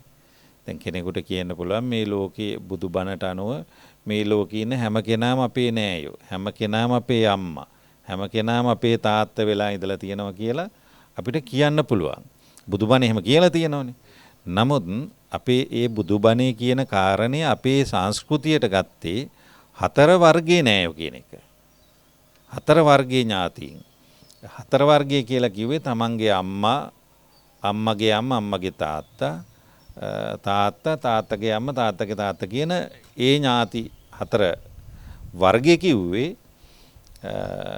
වර්ගය කිව්වහම මේ මට මතක් කියන්නේ දැන් හත්මුතු පරපුර ආත්තා, මුත්තා, නත්තා, පනත්තා, කිත්තා, කිරිකිත්තා, කිරිත්තා කියලා. එතකොට ඒ හත්මුතු පරපුරේ ඥාති. ඒ ඥාතීන්ගේ ලේ සහ කර්ම ශක්තියන් එකයි. ඒකයි බුදුරජාණන් වහන්සේ කියන්නේ කිසියම් ගර්භිණී මාතාවක ඒ දරුවෙක් ප්‍රසූත කරනකොට ඒ දරුවා තමන්ගේ කුසට එන්නේ ඒ පෙර සංසාර පුණ්‍ය පාප ශක්තිය නිසා කියලා. ඇතැම් වෙලාවට අපිට දරුවා හම්බ වෙනවා අපේ පින නිසා. ඇතැම් වෙලාවට අපිට දරුවා හම්බ වෙනවා අපේ පව නිසා. සමහර අපේ ඥාතීන් අපේ පිනට එහෙම නැත්නම් පවට. එතකොට මේ මෙතන මේ මහා තණ්හා සංඛය සූත්‍රයේදී කියන්නේ දරුවෙක් සම්පූර්ණ වීම දරුවෙක් ලැබීම සඳහා මවකගේ සකස් විය යුතු කාරණා තුනක් පැහැදිලි කරන්නේ. නමුත් දැන් අද නූතන වෛද්‍ය විද්‍යාවේ ඒ කාරණා තුනෙන් ගන්ධබ්බෝ පච්චුපට්ඨිතව කියන එකට විස්තර කරන්න බෑ. හිපොක්‍රටිස්ලාට ඒ දැනුම තිබුණේ නැහැ. වෛද්‍ය විද්‍යාවට ඒ දැනුම තිබුණේ නැහැ. ගන්ධබ්බෝ මාතු කුච්චිස්මින් ඔක්කමති කියලා කියන එක විග්‍රහ කරගන්න බෑ. එතකොට නූතන වෛද්‍ය විද්‍යාව තුළ ජීවත් වෙන ඒ දැනුම් පද්ධතියට වඩා එහා ගිය දැනුම් පද්ධතියක් ත්‍රිපිටකයේ තියෙනවා කියන එකයි මේ සරල සංක්ෂිප්ත ත්‍රිපිටකේ අපිට ඍජුව හදාගන්න පුළුවන්. මේ මහා තණ්හා සංඛය සූත්‍රයේ මේ කාරණා තුන ඊටාම හොඳින් පැහැදිලි කරලා මේ පොතේ තියෙන සරලව ඕන කෙනෙකුට. එතකොට මෙහි වැඩි දැනුම සඳහා ඕන කෙනෙකුට තියෙනම් මජ්ක්‍ධිම නිකායේ මහා තණ්හා සංඛය සූත්‍රය අරගෙන සරල ත්‍රිපිටකේ නැතු මහා ත්‍රිපිටකයට ගිහිල්ලා ඒව ටික කියවන්න පුළුවන්. ඉතින් ඒ වගේ හරි වටින වැදගත් දෙයක් ඒකයි මම කිව්වේ මේ ත්‍රිපිටකයට පිවිසෙන යතුර තමයි මේ පොත කියන්නේ. මේ ත්‍රිපිටකය කියන්නේ. මේ ත්‍රිපිටකය. මං හිතන්නේ එවැනි මේ මං හිතන්නේ මහා ත්‍රිපිටකයට ප්‍රවේශ වෙන යතුරු සම්පාදනය කරපු යතුරු හදපු යතුරු කරුවා මේ සභාවේ ඉන්නවා. අපිට අවසානයේදී එතුමාගේ හඬ අවදි කරගන්නට පුළුවන් සාස්වති පඬිත සරච්චන්ද්‍ර අමරතුංග ශූරීන්. අපිට බොහෝ වෙලාවට අපේ අත්පොත මොකක්ද අපිට දැන් ඉස්ලාම් භක්තිකින්ට අත්පොතක් තිබෙනවා කුරානය කියලා. ඒ වගේම ක්‍රිස්තියානි බැතිමුතුන්ට තියෙනවා මේ බයිබලය කියලා. නමුත් බෞද්ධයට අත්පොතක් තිබෙනවද කියලා පවා බෞද්ධයෝ දන්නේ නැති කාරණාවක්. මම හිතන්නේ ඒක අභාග්‍යයට කාරණාවක්. මේක ලංකාවේ බොහෝ දෙනා නොදන්නා වෙන්නත් පුළුවන්. ඔබ වගේ බටහිර රටවල බොහෝ දෙනා මේ උප්පත්තින ප්‍රතිපත්තීන් බෞද්ධ වීම නිසා දන්නවා කියලා මම විශ්වාස කරනවා. ආනන්ද මායංකන්ද මැතිතුමනි ඇත්තටම බෞද්ධයාගේ අත්පොත පිළිබඳව අපි කතා කිරීම වැදගත්. කුමක්ද බෞද්ධයාගේ අත්පොත? කොහොමද ඒ රටවල ප්‍රවණතා? ඔබතුමාගෙන් මා පිළිබඳව ඊළඟ ප්‍රවේශයට පූර්විකාවක් දැනගන්නට කැමතියි. හොඳයි චාමික මහත්මයා. ඇත්තටම අපි දැන් ඇත්තටම දන්නවා. දැන් බෞද්ධයාගේ අත්පොත කියලා ධම්මපදයේ කියන එක අපි ඇත්තටම ඊටම පැහැදිලි. ඒකාතකින් බැලුවෙන් පස්සේ ධර්මයේ තියෙන හැම කරුණක්ම හැම පොතක්ම අත්පොතක් කියලා ගන්නත් පුළුවන්. ඒක පැහැර කරන්න බෑ. නමුත් මෙතන මේ තියෙන මේ සාරාංශගත මේ ධම්මපදයේ අර ප්ලස් මයිනස් අර එකක් හොඳ පැත්තට එකක් නරක ඒකේ තියෙන විභාග ආදී වශයෙන් බොහෝ කරුණු සඳහන් වෙලා තියෙනවා. අතන මට ඔබතුමා මේ අහනකොට මේක තමයි අපේ අත්පොත. මගේ චරිතය වෙනස් කරපු යම්කිසි ගාතාවක් මට වෙනත් කෙනෙක්ගේ එපු කාඩ් එකකින් මේ මං කියවගත්තා. උට්ටහනවතෝ සතිමතෝ සුචිකම්මස නිසම්මකාරිනෝ සංයතස්සද ධම්මජීවිනෝ අපමත්තස්ස යසෝබි වඩ්ඩති කියන මේ ගාතාව මේ ගාතාව මගේ ජීවිතේ මං හිතන්නේ වෙනස් කරපු ගාතාවක්. අපි ඩුබායි රාජ්‍යයේ යම්කිසි කාලයක් හිටියා. ඒ අවස්ථාවේදී එතන හිටපු මේ ඇඟලුම් කම්හලක් සියලුම සේවිකාවන් ලංකාවේ අතරමං කරලා එතන හිටපු අයිතිකාරයා පැනලා ගියා. පාකිස්තානු ජාතික පුද්ගලයෙක්. එතෙන්දී මේගොල්ලන්ට යන්නේ නමන් නැතුව ඉන්නකොට අපි එක්කහුව වෙලා මේ කණ්ඩ බොන්න දීලා කොහොම හරි නැවත ලංකාවට පිටත් කරා. ඒ පිටත් කරපු එක ගෑනු ළමෙක් කාඩ් එකක් එවලා තිබුණා ස්තුති කරලා. ඒ කාඩ් එකේ ඇතුළේ පැත්තේ ලියලා තිබුණේ මෙන්න මේ කියන ගාතාව. උට්ටහනවතෝ සතිමතෝ. ඉතින් ඇත්තටම මේක බැලුවම මේක පුදා. ඊටාමත්ම ලස්සන ඊටාමත්ම දැන් කෙනෙකුට දීනු වෙන්න ඕන නම් යසස කීර්තිය වර්ධනය කරගන්න ඕන නම් කරන්න ඕන කාරණේ පද හතරකින් තියෙනවා. ඉතින් මේ වගේ මේ ධම්මපදේ මම කියන්නේ එකක්. ඇත්තට මේක මගේ ජීවිතේ වෙනස් කරා. එතන ඉඳලා මම මේ ගාතාව කරපාඩම් කරගත්තා. මම කියන්නේ හිතලා ඒකේ තියෙන රසය නැවත විඳගත්ත පුද්ගලෙක් හැටියට මේ ධම්මපදේ පරිහරණය කර පුද්ගලෙක් හැටියට මට ඇත්තටම කියන්න තියෙන ධම්මපදේ තමයි අපේ අත්පොත වශයෙන් ගන්න පුළුවන් දේ. මනෝපුබ්බංගම ධම්ම ආදි වශයෙන් පටන් ගන්න මේ ධම්මපදේ මනස ගැන අපිට කියලා දීලා තිනවා. දැන් ඇත්තටම ස්වාමීන් වහන්සේත් මතක් කරයි මේ මනස කොයිතරම් ප්‍රමුඛ වෙනවද මේ මනස ගැන කියපු වෙන කිසිම දර්ශනයක් ආගමක් ඇත්තෙත් නැහැ. ඒතකොට මනස ගැන කියපු කතාවල් ගොඩක් ධර්මපදයේ විශේෂයෙන්ම සඳහන් කරලා තියෙනවා. අපිට මෙහෙම ගන්න තියෙන්නේ මනස කියන එක. දැන් අපි හුඟක් බටහිර වෛද්‍ය විද්‍යාවේ චමික මහත්මයා මනස ගැන කියවෙන්නේ නැහනේ. මොලේ ගැන තමයි කියවෙන්නේ. මොලේ කියන ආයතන හැගෙන් එකක් වුණාට එතන තියෙන ප්‍රොසෙස් එක නැත්තම් ක්‍රියාදාමයේ සිද්ධ වෙන මනස තුල ආදි වශයෙන් කියවෙන කිසිම දෙයක් නැහැ. ඉතින් මේ කරුණු ඊටමත් සංක්ෂිප්තව ධම්මපදයේ තුලින් අපට ලබා ගන්නට පුළුවන්. දැන් මේ පොතත් ඊටමත්ම ලස්සන පොතක්. සම්පූර්ණ ධම්මපදයේ කතාවස්තු සහිතව කෙනෙකුට පරිහරණය කරන්න ඕන. මම හිතන්නේ මම මේ කියවලා බැලුවා. ඊටමත්ම ලස්සනට ධම්මපදයේ විස්තර කරලා තියෙනවා. ඉතින් මම හිතන්නේ මේකත් අපේ මේ ප්‍රේක්ෂක භවතුන් දැනුවත් වුණා නම් හොඳයි කියලා. ආනන්ද මහේකන්ද මෙතුණි බොහෝ වෙලාවට දෙනෙත් පෙවුනත් මනසින් අන්දනම් අපිට දහම් රසය විඳ ගන්නට බෑ නේද?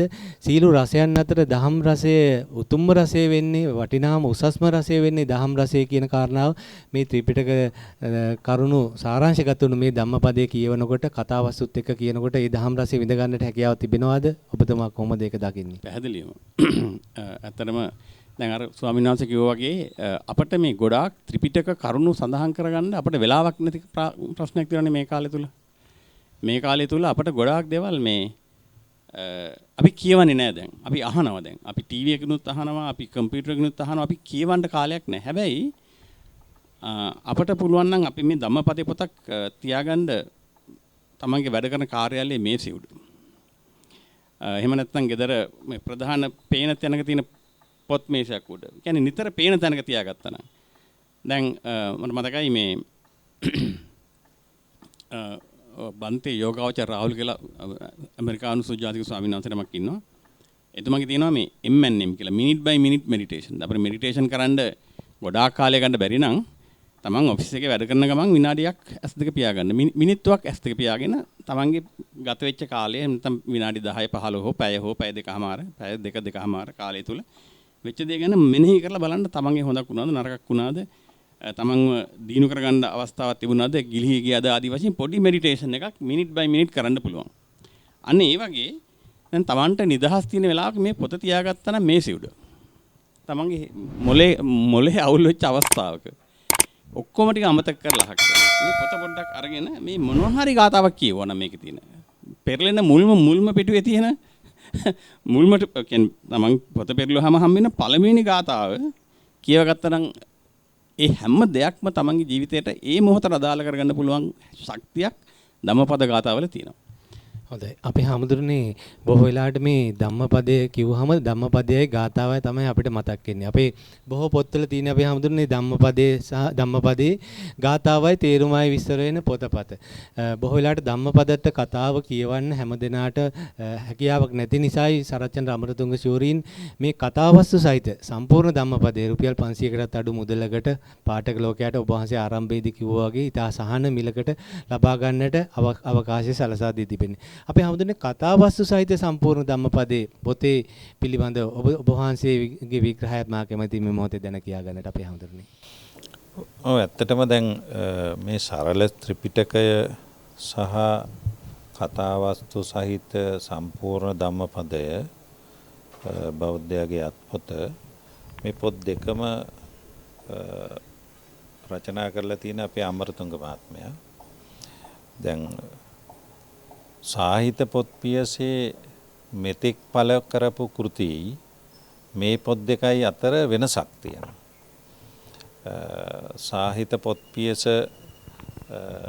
මෙතෙක් පළ කර කෘතිවලට වඩා මේ පොත් දෙකත් සමග සාහිත්‍ය පොත් පියසේ පොත් ප්‍රකාශනයේ දියුණුවක් දකින්නට ලැබෙනවා. ඒ කියන්නේ මේ පොත් දෙක අනික් පොත්වලට වඩා ගැඹුරු පොත්. ගැඹුරුනාට සරල පොත්. බෞද්ධ කෙනෙකු වශයෙන් අත්‍යවශ්‍ය පොත්. එතකොට මේ පොත් දෙකම හරියට වැඩ කළොත් සාහිත්‍ය පොත් පියස එතනම ගොඩ. මේ වැඩ කළොත්. මොකද මේ පොත් දෙක වැඩ කරන්නේ නැති පොත් දෙකක් නෙවෙයි. දැන් සතවර්ෂාධික කාලයක් වර්ෂ 2500ක් තිස්සේ බුදුරජාණන් වහන්සේගේ සියලු ධර්ම කරුණු සියල්ල අන්තර්ගත වන ධම්මපදයයි ත්‍රිපිටකයයි. මොකද ධම්මපදය කියලා කියන පොත කුද්දක නිකායට අයිති ත්‍රිපිටකයේ කුද්දක නිකායට අයිති පොත් 15න් එකක්. පොත් 15න් එකක් තමයි ධම්මපදය. එතකොට ධම්මපදය බෞද්ධයාගේ අත්පොත කියලා කියන්නේ ධම්මපදයේ පොතේ තියෙන පුංචි පුංචි කවි. අපි කවි වලට පාලියෙන් කියන්නේ ගාථා කියලානේ. පොඩි ගාථා. එතකොට ඒ ගාථා ජීවිතාදර්ශයක් ගෙන දෙන පුංචි පාට. ඒව අපේ බෞද්ධ ජනතාවගේ ජීවිතවල ලේවලට කැවිලා තියෙන්නේ. ඇත්තටම. දැන් බබරන්දේ සිරිසීවලි හාමුදුරුවන් වහන්සේ කියනවා එක තැනක උන්වහන්සේගේ පොතක උන්වහන්සේගේ ධම්මපදය කියන පොතේ පෙරවදනේ කියනවා මේ මහාන වෙච්ච භික්ෂුන් වහන්සේ කෙනෙකුට හාමුදුරන් වහන්සේ නමකට තමන්ගේ පැවිදි ජීවිතය ගත කිරීමේදී ත්‍රිපිටකයේ කිසිදු එකක් නොදැන ගත්තත් ඒ කුද්දක නිකායට අයිති පොත් 15 එකක් වන ධම්මපදය හාමුදුරන් වහන්සේට ධම්මපදයේ කටපාඩම් කරගත්තත් හොඳට මහානකම සහ ධර්ම sannivedanaya කරගෙන ඉන්න පුළුවන් කියලා. මොකද මේ ධම්මපදයේ තුල තියෙන ඊතරම් සංක්ෂිප්ත සරල කරුණු. ඒ නිසා තමයි මේකට බෞද්ධයාගේ අත්පොත කියලා කියන්නේ. කියන්නේ බෞද්ධයෙක් වුණාම බෞද්ධ කෙනෙකුට ධම්මපදයේ ගාත අඩුම ගානේ 5-6ක් කටපාඩම්. ඔය කිසිම කටපාඩම් නැහැ කියලා කියන කෙනෙක් ගත්තොත් මේක කියලා හොයාගෙන ගියොත් පාඩම්. ඒකන කටපාඩම් සබ්බ පාපසකරණං කුසලස්ස උපසම්පදා සචිත්ත පරියෝදපණං එහෙනම් බුද්ධාන සාධන. වැඩේ නොකලත් ගාථා පාඩම්. ඒ වගේ මේ ගාථා තියෙනවා මේ ධම්මපදේ මේ ඒ වගේම ධම්මපදේ බෙදලා තියෙන්නේ තමතු විදිහකට. දැන් දෙක බෙදලා තිනවා යමක කියන්නේ දෙකනේ. දෙක. ඒකේ මේ යමක වර්ගයේ. ඊට පස්සේ අප්පමාද චිත්ත වර්ගයේ සිත ගැන පුප්ප වර්ගයේ මල් උපමා කරගෙන දේශනා කරපු දේශනා. දැන් කොල්ලොත් මේ දවස්වල මල් කඩනෝනේ. මල් නෙලනවයි කියන එකයි මල් කඩනවයි කියන එකයි අර්ථ වශයෙන් ගත්තාම දෙකක්නේ. තේරුම් වශයෙන් ගත්තාම එක වුණාට. එතකොට දැන් පුප්ප වර්ගයේ එහෙම බාල වර්ගයේ ප්‍රඥාවෙන් අඩු පුජ්‍යලය ගැන පඬිත වර්ගයේ ඒ විදිහට නම් කරලා තියෙනවා. ඒ තේමා නම් කරලා තමයි ධම්මපදේ සකස් වෙලා තියෙන්නේ. ඉතින් මේ පොතේ ධම්මපදයට අදාළ ගාථාව තියෙනවා. ගාථාවට අදාළ තේරුම තියෙනවා සරලව. ඒකට අදාළ නිදානය තියෙනවා. දැන් නිදාන කියලා කිව්වහම අපිට නිදාන කියන පාලි වචනයට තේරුම් දෙකක් තියෙනවා. නිදාන දැන් නිදි ඛණ්ඩ සූත්‍රය එකක්. නිදාන කියලා සාමාන්‍ය දයන දැම්මහම නිදාන කියන වචනේ තේරුම තමයි හේතුව. මූලය. එතකොට නිදාන කතාව කියන්නේ මේ දේශනාව සිද්ධ කරන්න හේතුන සිද්ධිය කතාව. ඉතින් පුංචි කාලේ පුරුදු වෙන්න බණ කියන හාමුදුරුවරු ධම්මපදයේ ගාතාවක් කතාවක් කරන් ඒ කතාව තමයි විස්තර කරලා කියන්නේ. ඉතින් ඒ නිසා මම හිතනවා දැන් අපි ඒ දවස්වල මම ප්‍රියතම පොතක් තමයි අපේ ඔය මේ ධම්මපදයේ ලියලා තිබුණ වෙන ප්‍රකාශන ආයතනයේ වග්ගෙන් වග්ගෙට එක එක දැන් මම කැමතියි මේක වුණත් දැන් මෙතන සම්පූර්ණ කතාවත් සහිත සම්පූර්ණ ධම්මපදේනේ. එතකොට සම්පූර්ණ ධම්මපදේ රුපියල් 500යි. එතකොට මේ චාමික මහත්තයාට උනත් පුළුවන් මේක සරච්චන්ද්‍ර මහත්තයත් එක්ක එකතු වෙලා වග්ගෙන් වග්ග. එහෙම නැත්නම් වග්ග දෙකක් එකතු කරලා ධම්පදේ කොටස් දෙකක් එකතු කරලා. එහෙම නැත්නම් කොටසක් එකතු කරලා. එතකොට ඊටාම අඩු මිලකට පොත දෙන්න පුළුවන්. අඩු මිලකට පොත දෙන්න පුළුවන්. එතකොට ඒ කෙනාට ඒ ටික කියවුව පොත පැත්තකට දාන්න පුළුවන්. අනික ධම්මපදේ කියලා මේ වගේ පොත් හොරෙක් ගත්තත් කමක් නැහැ. හොරා හරි කියවලා හොරකම දුර වෙන හැදෙනවනේ. පොතක් කියන එක හොරකම් කරාට කමන්නේ. ඉතින් දැන් මේ පොත වුණත් ගෙදරකට බීම හරිම වටිනවා. ඇත්තටම ප්‍රයෝජනයි. රුපියල් 500ක් කියන්නේ අද කාලේ හැටියට ඉතින් පොඩි ගාණක්. මේ එතකොට මේ දැන් සිමිංචි කොටයක් ගත්තත් කීයද දැන්? ඉතින් මේ මනස හදලා ඒගේ හදන මනස චිත්තය එතකොට තමාගේ ජීවිතය ගොඩනගා ගැනීමට පාරක් නේ මෙතන තියෙන ඉනිමගක්නේ. ඉතින් මම යෝජනා කරන්නේ මේ පොත ඊටාම වැදගත් සරලයි ඕන කෙනෙකුට කියවන්න පුළුවන්. මේ පොත උනත් පුංචි පොත් හැටියට කරනවා නම් මේක තියෙද්දි මේක වෙනම තියෙනවා. ආයි වෙනම පොත් පෙළක් ගහගෙන යනවා. ඒවට චිත්‍රත් දානවා. ලස්සන චිත්‍ර ටිකකුත් එක්ක එහෙම කරන්නත් පුළුවන් මේ චාමික මහත්මයාට. ඉතින් අතර මේ පොත් දෙක ලිවීම ගැන අපේ අමරතුංග මහත්තයාට පින් සිද්ධ වෙනවා. මේ වගේ ධර්ම sannivedanayak සිද්ධ කිරීම අපේ සාහිත්‍ය පොත් පියසටත් ඒ වගේම පිටක් සිද්ධ වෙනවා. මේ වගේ අඩු මිලකට මේ වගේ ඊටාම හොඳ කොලේ හොඳ පිට කවරේ හොඳ කොලේ සමහරු බණ පොතේනොත් ගහ ගන්න බලනෝනේ. බණ පොත දාලා ඒකෙනුත් ගාන කපා ගන්න බලනෝනේ. එම සමාජයක මේ ඇත්තටම හොඳ කොලේ මේක පොතක් තියාගන්න පුළුවන් වටින පොතක් උපන් දිනයකට තෑග්ගකට දෙන්න පුළුවන් වටින පොතක් හැටියට මම මේ ධම්පදේ පොත දකිනවා. මහාචාර්ය අපේ පාතේකම ඥානිසර ගෞරවනීය ස්වාමීන්ද්‍රයන් වහන්සේ කියන විදිහට බෞද්ධයාගේ අත්පොත සරලව ඊ타මත්ම මනරම් විදිහට සරච්චන්ද්‍ර අමරතුංග ශූරීන් සම්පාදනය කළා තියෙනවා. එතුමා දැන් මේ දවස්වල විශ්‍රාම සුවයෙන් සිටින නිසා අපිට අපේ පාතේකම හමුදුර කිව්ව විදිහටම වග්ගෙන් වග්ගයට තවත් අලුත් නිර්මාණයක් ඉදිරියේදී පාඨක ලෝකයට දායාද කරයි කියලා අපි විශ්වාස කරනවා. ආනන්ද මායංකන්ද මෙතුමනි බොහෝ වෙලාවට අපි කියනවා පොත් අපේ net වගේ කියලා පොත් අපේ මිතුරෝය පොත් දැක්කාම හිත පිරෙනවා මේ වගේ කතා කියවෙනවා. නමුත් බොහෝ වෙලාවට හැම පොතක්ම හිත නිවන පොතක්ද? ඒ වගේම හැම පොතක්ම මිතුරෙක්ද? බොහෝ පොත් අපිට තියෙන සතුරු වගේ පොත් තිබෙන්නට පුළුවන්. ඒ වගේම හැම පොතක්ම දැක්කට හිත නිවෙනවාද?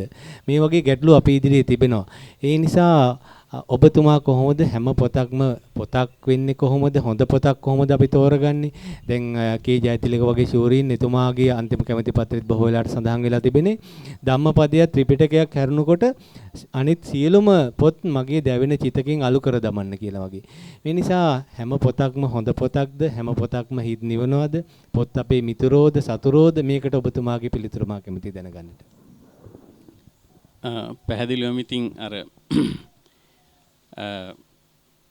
අපි දන්න බුදුහාමුදුරුවෝ මම ඒක ප්‍රවේශකයට ගන්නම්. බුදුහාමුදුරුවෝ එක අවස්ථාවකදී නියපොතර පස්ටියක් අරගෙන සඳහන් කරන්නේ මේ ඉන්න මිනිස්සුන්ගෙන් සුගතියකට යන්නේ මේ ඊටම මෙන්න මේ නියපොත්තේ තියෙන පස් ප්‍රමාණය වගේ කුදාම ප්‍රතිශතයක් පෘථුවියේ තියෙන ප්‍රමාණය වගේ යන්නේ දුගතියකට කියලා. ඒ වගේ පොත්වලටත් ඔය කතාවම දාලා අපි කියවන බොහෝ දේවල් වලින් අපට ඇති වෙන ලාභයක් නැහැ. ඉතින් අපේ දක්ෂතාවයක් තියෙනට ඕනේ අපට අවශ්‍ය දේ අපට හොඳ දේ මොකක්ද කියලා තෝරා බේර ගැනීම හැකියාව. ඒක තමයි ප්‍රඥාවන්තකම කියලා කියන්නේ. මම මේ ළඟදී මගේ මිත්‍රයෙක් කතා කරලා අහනවා මල්ලි දන්නවද වැඩක් මේ ටිකක් වැඩි හිටි පුද්ගලෙක් මේ අලුත් ග්‍රහලෝකයක් හොයාගෙන තියෙනවනේ මේ ආලෝක වර්ෂ 4000ක් ඈතින් ඒක කොළ පාටයි කියලා මේ හබල් එකකින් දැන් හොයාගෙන තියෙනවා. ඉතින් ඒකේ මිනිස්සු ඉන්නවයි කියලා දැන් මේගොල්ලෝ කියනවායි කියලා. මේ ජීවීන් ඉන්නවයි කියලා කියනවා කියලා. ඉතින් මං කිව්වා ඉතින් ඕකෙන් ඇති වැඩක් අපිට තියෙනවද බුදුහාමුදුරුවෝ ඕකෙන් කියලා තියෙනවනේ. නමුත් අපි මේ මොහොතේ අපි සිත් තුළ සිද්ධ වෙන දේ ගැන නේද අපි හොයාගන්නට ඕනේ. මොකද ඔයා ඕක හෙව්වයි කියලා ඔයාට ඔකින් කරන්න කිසි දෙයක් නැහැ. Tamanට ගන්න පුළුවන් කිසිම දෙයක්වත් නැහැ. මේ අපි මේ වගේ දේවල් වල නේද කාලීනාස්ති කරන්න කියලා. දැන් අපි ඇත්තටම අපි ඔය පොත් ගැන ඔබතුමා අහනකොටත් මේ වගේ දේවල් තමයි අපිට ගොඩාක් තියෙන්නේ. දැන් අපි රජය ගැන හරි එහෙම නැත්නම් පාලන තන්ත්‍රය ගැන හරි වෙනත් විෂයක් ගැන හරි කතා කරාට කමක් නැහැ. ඒ විදිහට අපට එක්කෝ දායකත්වයක් දෙන්න පුළුවන් නම් ඒකෙන් එක්ක අපට යමක් ලබා ගන්න පුළුවන් නම්. නමුත් අපි සාමාන්‍යයෙන් කාලීනාස්ති කරන්නේ කිසිම ප්‍රයෝජනයක් නැති දේවල් කියවන්න. එහෙම නැත්නම් හුඟක් වෙලාවට සිද්ධ වෙන්නේ ඇත්තට මේ පොත් වලින් අපේ හිත දූෂණය වෙන එක. අදාළ නැති දේවල් අපි ඔලුවට දාගන්න එක, මනස විකෘති වෙන එක. ඉතින් අපි ඊටාත්ම සූක්ෂම වෙන්න ඕනේ, ප්‍රඥාවන්ත වෙන්න ඕනේ. අපට අවශ්‍ය දේ තෝරා බේරාගෙන මේ ඒ හොඳ පොත් ටික තෝරා ගැනීම. දැන් ඇත්තටම ඔබතුමා කරන සේවය අපි දන්නවා මේක අරමුණම මිනිසුන්ට යහපතක් කිරීම. මේ ධර්ම පොත් නැවත මුද්‍රණය කරලා පරිවර්තනය කරලා ඒ ආදි වශයෙන් කරන මේ විශාල මෙහෙය ඊටාත්ම වටිනවා. මට මේ තවත් පොඩි අවසරයක් දෙන්න අපේ ස්වාමීන් වහන්සේ මතක් කරානේ සබ්බ පාපස්සා කරන කුසලස උපසම්පදා කියලා. ඉතින් මේ කතාවේදීත් ඇත්තටම මේ ශාසනය කොහෙද තියෙන්නේ කියන එකත් දැන් ගොඩක් දෙනෙක් කියවනවා. මේ පොත්වලත් ලියනවා. මේ අපි ශාසනය රකින්න වෙහෙර විහාර එහෙම නැත්නම් වෙනත් දේවල් පස්සේ අපි කාලේ නාස්ති කරනවා. ඒවා ඇත්තටම අවශ්‍ය දේවල්. ඒවා කිසිම විදිහකට අව탁සිර කරනවා නෙමෙයි නම. නමුත් ශාසනය කොහෙද ඇත්තටම තියෙන්නේ කියන එක අපට කියලා දෙන්න කවුරු අපි බොහොම වෙලාවට අහන්නේ නැහැ. සබ්බ පාපස්සක අකරණම්. ඒ දේ සිද්ධ වෙන්නේ Taman තුල. කුසලස උපසම්පදා කර ගන්නත් ඕනේ තමන්මයි. සචිත්ත පරියෝදපණම් කරන්නත් ඕනේ තමන්මයි. ඒතම් බුද්ධාන සාසන. ඒතර බුද්ධ ශාසනය තුන Taman තුල අපි ඒක රැකගන්නේ නැතුව අපි මේ ශාසනය හොයන්න ලෝකේ පුරාම ගිහිලා කළ විකාර දේවල් කරනවා. අපි මේ ළඟදී දැක්ක කතාවල් කීපයක් මේ අසභ්‍ය වචන පවා හුවමාරු වෙනවා ශාසනය රකින්න කියලා. ඉතින් ඒ වගේ අර ඔබතුමා අහපු ප්‍රශ්නෙට උත්තරයක් ඇරෙන්න මේ හැමදේම හරි දේවල් නෙමෙයි. අපි ප්‍රඥාවන්ත වෙන්න ඕනේ. අපි හරි දේ තෝරා බේරාගෙන ඒක අර නීපොතේ තියෙන පස් ප්‍රමාණය වගේ තාම සුළු ප්‍රමාණයක් කියන එක තමයි මතක් කරන්න තියෙන්නේ චාමික මහත්තයා. හොඳයි. අපේ හඳුරන්නේ ඔබ වහන්සේගේ අතේ තියෙන පොත් ගොන්නම දහම් පොත් මාලාවක්ම. ඔබ වහන්සේ ඊළඟට තෝරාගත්තේ කුමන පොතක පිළිබඳව විග්‍රහ කරන්නද? අපේ හඳුරන්ගේ ඊළඟ ග්‍රන්ථ විචාරය පිළිබඳ ග්‍රන්ථ විග්‍රහය පිළිබඳ මා කැමතියි දැන කියාගන්නට අපේ හඳුරන්නේ. ඔව් ඇත්තටම චාමික දැන් මගේ අතේ තියෙන්නේ චාමික ලියපු පොතක්. විදු ඇස් පාදන බුදු රැස් කියලා කෘතිය චාමික මුණසිංහ සාහිත්‍ය පොත් පියසින් තුන්කල් දැක්ම මේ ප්‍රකාශයට පත් කළා තියෙනවා. චාමික මුල් කාලේ ඉඳන්ම බොහොම ග්‍රන්ථ රචනා කරපු කෙනෙක් හැටියට අපි චාමික මහත්මයාගේ පොතපත ඔබ පොත් ප්‍රකාශකයෙක් බවට පත් වෙන්නේ ගොඩක් පස්සේනේ. කලින් හොඳ ලේඛකයෙක් අපේ රටේ හිටපු පද්‍ය ශාස්ත්‍රීය පොත්පත් එහෙම පළ කරපු ආගමික පොත්පත් පළ කරපු විශේෂයෙන් කෝට්ටේ සංඝ සභාවේ මහානායක හාමුදුරුවෝ බෙල්ලන ඥාන විමල හාමුදුරන් වහන්සේ සමග සාකච්ඡා කර ලංකාදීප පත්‍රයට ලිපි ලියලා දැන් අපි අතරේ හරි ප්‍රසිද්ධ කෙනෙක් තමයි චාමික මුණසිංහ කියන්නේ. තරුණ කෙනෙක් හැටියට පුස්තකාල හදලා දීලා මතුගම ප්‍රදේශයේ ඒ වගේම සෝමහාමුදුරන් වහන්සේගේ ධර්ම දේශනා සමග බොහෝ වැඩ කටයුතු කරලා උන්වහන්සේගේ චින්තනයේ ඉඳගෙන බොහොම වැඩ කටයුතු කරපු සාහිත්‍ය දරයෙක්. ඒ වගේම එක පැත්තකින් ගීත රචකයෙක්. මට මතකයි චාමිකගේ ගීත එකතු කරලා මම එක රේඩියෝ ප්‍රෝග්‍රෑම් එකක් කළා. ඔය සීගිරි මේ කවි එහෙම ඇසුරෙන් ලියපු නිර්මාණ කෝල්ලමුල් ලෙඩිලන්සි කියලා වගේ ඒ අපේ අර සීගිරි ගීත ඇසුරෙනොත් ලියපු ගොඩක් සිද්ධි කවියෙක් නිර්මාණකරුවෙක් හැටියට අපිට චාමික හමු වෙලා ආශ්‍රය කරලා තිබෙනවා. ඒ වගේම චාමික මාධ්‍යවේදියෙක්. ඒ මාධ්‍යවල ඉන්න මාධ්‍යවේදීන් ගොඩක් අපි දකිනවා. නමුත් මාධ්‍යවේදියෙක් හැටියට ලොකු කාර්යභාරයක් සිද්ධ කරපු මාධ්‍යවේදියෙක්. මම හිතනවා අර කලක් ජනප්‍රිය වුණ සෝමහාමුදුරන්ගේ ගීතේ පවා නිර්මාණය කිරීමේ ලොකු වැඩ කොටසක් චාමික අතින් සිද්ධ වුණා කියලා. ඒ වගේම සාහිත්‍ය සීසත වැනි ප්‍රකට වැඩසටහන් විවිධ මාධ්‍යවල ඔබ ජනප්‍රියව සිද්ධ කළා. එතකොට සාහිත්‍ය දරයෙක් හැටියටත් නිර්මාණකරුවෙක් හැටියටත් මාධ්‍යවේදියෙක් හැටියටත් වැඩසටහන් ඉදිරිපත් කරපු චාමිකගෙන් ලොකු වැඩ කොටසක් අපි දැකලා තියෙනවා. ඒ වැඩ කොටස හරහා චාමික අඳුන ගැනීමක් තමයි අපි ඇතුළ තියෙන්නේ. එහෙම ඔබ විදුඇස් පාදන බුදුරැස් කියලා මේ පොත රචනා කරනවා. මේ පොතේ ගොඩක් වැදගත් කරුණු කාරණා සඳහන් වෙනවා. මේ ලෝකය පිළිබඳව විවිධ දෘෂ්ටි කෝණ වලින් බලන ස්වභාවය. දැන් අපි දකිනවා අපේ ලෝකේ අපේ ලංකාවට ආපු සුනාමි වසනය. ඔබ ඒක ලියනවා මේකේ. උදම්රල පිළිබඳව. උදම්රල වසංගත සහ මෘත සංඥා කියන එක. ඒ වගේම ඒ පරිච්ඡේදයේදී කියලා තියෙන විශේෂයෙන් මේ සමුද්‍ර වාණිජ ජාතකය. ඊටාම මේ සමුද්‍ර වාණිජ ජාතකයයි උදම්රලයි අතර අපිට කිසි වෙනසක් පේන්නේ නැහැ.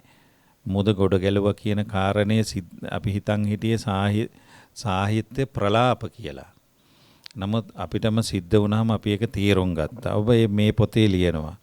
ඒ වගේම විවිධ කුරුලුණ එතකොට ওই විවිධ වසංගත මේක එකින් එක විග්‍රහ කරලා තිබෙනවා.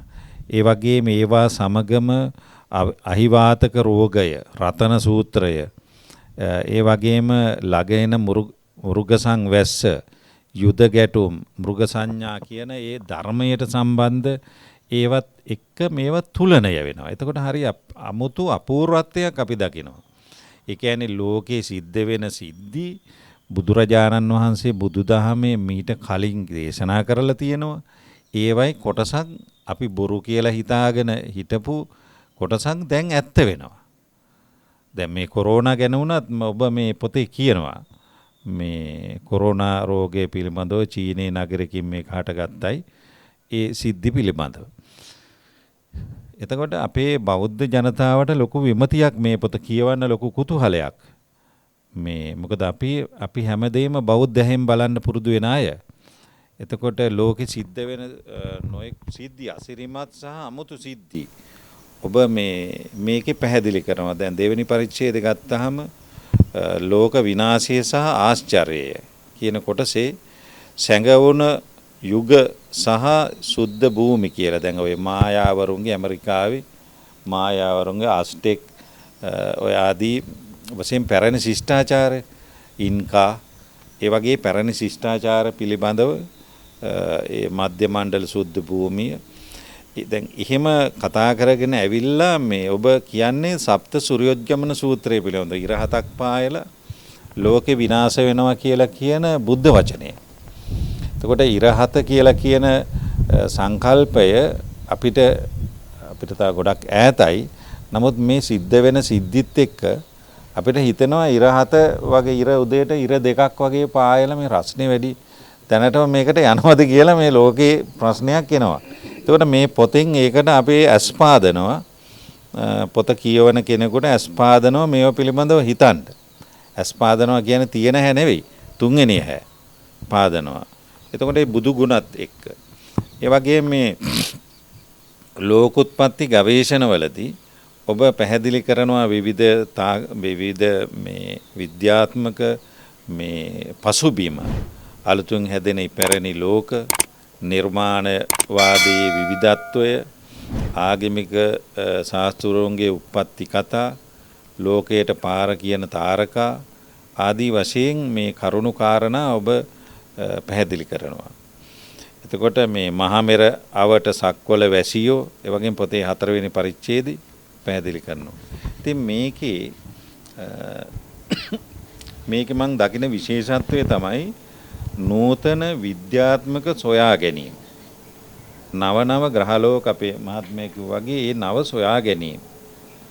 එක මේ දැන් මේ මායාවරුන්ගේ කැලෙන්ඩරය දැන් 2022 අපේ සමහර කාලයක් තිබුණනේ මායාවරුන්ගේ කැලෙන්ඩරය ඉවර වෙනකොට 2012 මායාවරුන්ගේ කැලෙන්ඩරය ඉවර වෙනකොට අපේ ලෝක ඉවර නැහැ කියලා දැන් අපි විද්‍යාත්මකව මායාවරුන්ගේ කැලෙන්ඩරය ඉවර කරගෙන අපේ කැලෙන්ඩරය දීර්ඝ කරගෙන අපි යනවා. ඉස්සර බයේ හිටියන්ට අපි දැන් අපේ කැලෙන්ඩරය ඉවර වෙන දිනයක් ගැන කතා කරන්නේ. නමුත් ඒ තාක්ෂණික දේවල් එතකොට සීගිරි ගී ඒ හැම දෙයක්ම තුලනය කරමින් ඔබ මේ බෞද්ධ ඇහැ මතු කරනවා. ඒක අපිට වැදගත්. ඒ කියන්නේ මේ සියලුම දර්ශන පරයා දාර්ශනික චින්තන විද්‍යාත්මක නව සොයා ගැනීම ඒ සියල්ල පරයා බුද්ධ ආගම එනවා. දැන් විද්‍යාව තව හොයා ගන්නවා. බුද්ධ ආගමේ සුදේශිතයි. සුදේශිත දේශනා කරලා ඉවරයි. ඒ බෞද්ධ දේශනා අවසానයි. නමුත් අනිත් ඒවා දාර්ශනිකව චින්තනිකව හොයාගන්න හැම එකම බුද්ධ ආගම ඉක්මවා යන්නේ නැහැ. රළ වෙරළ ඉක්මවා යන්නේ නැහැ කියලා පහාරාද සූත්‍රය කියන වගේ ඒ කාරණාව. ඉතින් ඒක ඒ පණිවිඩයේ සරලව මේ පොතත් මේක නම් ටිකක් 550යි නේද? අඩු කරලා දෙනවද දැන්? ඇත්තට මේක වටින පොතක් කියලා මම හිතනවා. විදුඇස් පාදන බුදුරැස් චාමික මොනසිංහ සාහිත්‍ය පොත් පියස මේවා හැම ගෙදරකම තිබිය යුතු පොතක්. මොකද ඉස්සර ධර්මයේ ධම්මපදයේ එක්ක ගියාට අද ධර්මයේ ධම්මපදයට එක්ක ලෝකේ ස්වභාවයත් බලනවා. ඒ කියන්නේ ලෝක වටපිටාවත් එක්ක ලෝක දැනුම් චින්තනයත් එක්ක තමයි ධර්මයේ සංසන්දනය කරන්නේ තරුණ පරපුර. අපි ඉස්සර බණ පොත බලලා ඒ තුල අපි යථාර්ථය දැක්කට වර්තමාන 90න් පස්සේ උපන්න දරුවෝ ගොඩක් පරිසරය ගැන හොයනවා. කොම්පියුටර් එක ගැන, Facebook, Instagram ඔය හරහා තාක්ෂණික පැත්ත. එහෙම අයට ධර්මය දෙන පොතක් හැටියට මම මේ පොත සඳුන්වනවා. ඇත්තටම අද කාලේ ලියවිච්ච හොඳ පොතක් හැටියට අගය කරන්න පුළුවන්. හොඳයි ඔබ වහන්සේට බොහොමත්ම පිං ඒ කරපු විග්‍රහයට ආනන්ද මහයන්කන්ද මෙතුණි බොහෝ වෙලාවට අපේ හාමුදුරුවෝ අපේ වැඩසටහන් වලට අපේ පොත්දොරට වෙඩින් වලට පැමිණිලා කියන කාරණාවක් තමයි බුදුදහම හරියට සඳ මඩල වගේ කියලා. බුදුදහමත් මේ සඳ මඩලත් විවෘත කරන්න බැබලෙනා වගේ බුදුදහමත් විවෘත කරන්න තමයි බැබලෙන්නේ කියලා. ඒ නිසා අපේ ඔයිට කලින් මා ලිව්වා බුදුඇස විදුඇස සහ හෙටලෝ කියලා. ඒකේ අනුමාතෘකාව දැම්මේ ලෝක විනාශයට පෙර දැක්මක් කියලා. අපේ හාමුදුරුවෝ කිව්වා මේක ඕනේ ලෝක විනාශයට පෙර දැක්මක් තමයි මාතෘකාව කියලා. ඉන්න අනතුරුව මා හිතුවේ නෑ මෙවැනි පොතක් සම්පාදනය කරන්න. නමුත් පහුගිය කාලේ ආපු මේ කොරෝනා වසංගතයත් එක්ක මට හිතුණා බුද්ධ කාලේ විශාලා මහනුවර ඇති වුණ තුම්බිය මේ අහිවාතක රෝග වසංගතයත් එක්ක කොහොමද එදා අද ගලපන්න පුළුවන්ද කියලා. මේක මා අපේ රටේ තියෙන පරණම බෞද්ධ පුවත්පතේ කතුවරයට කතා කරා. මම මෙහෙම ලිපියක් ලිව්වා මේක පළ කරුමු නේද කියලා. මට බොහෝ වෙලාවට ලිපි ලියන්න කියලා ඇගින් කීප සැරයක්ම ඇරෙවුම් ආව හින්දා මම ඔය වගේ ලිපියක් ලියන්න හිතුවේ. නමුත් එතුමිය කිව්ව කාරණාවක් තමයි මේ අඟහරු ලෝකෙට යන යුගයක මේ ඔය ලිපිය අපි ලබන පොයේ පළ කරනකොට මේ කොරෝනා වසංගතය අවසන් වෙලා තිබේ කියලා. ඒ නිසා මේක කාලීන ලිපියක් අපි පළ කරමුකෝ. මං කිව්වා එහෙම ඉක්මනට ඉවර වෙයිද? මෙච්චර විද්‍යාව දියුණු කාලෙක මේ මං කිව්වා එතකොට විශාලා මහනුවර අහිවාතක රෝගය නම් අවුරුදු 12ක් තුණා. මං හිතන්නේ ධම්මපදයේ කුම්භඝෝෂ කතාවස්තුවේ මෙතුමගේ ධම්මපදයේ පොතේ තියෙනවා කුම්භඝෝෂ කතාවස්තුවේදී අහිවාතක රෝග වසංගතයේ අවුරුදු 12කටත් අධික කාලයකට පස්සේ තමයි කුම්භඝෝෂක මං හිතන්නේ එන්නේ.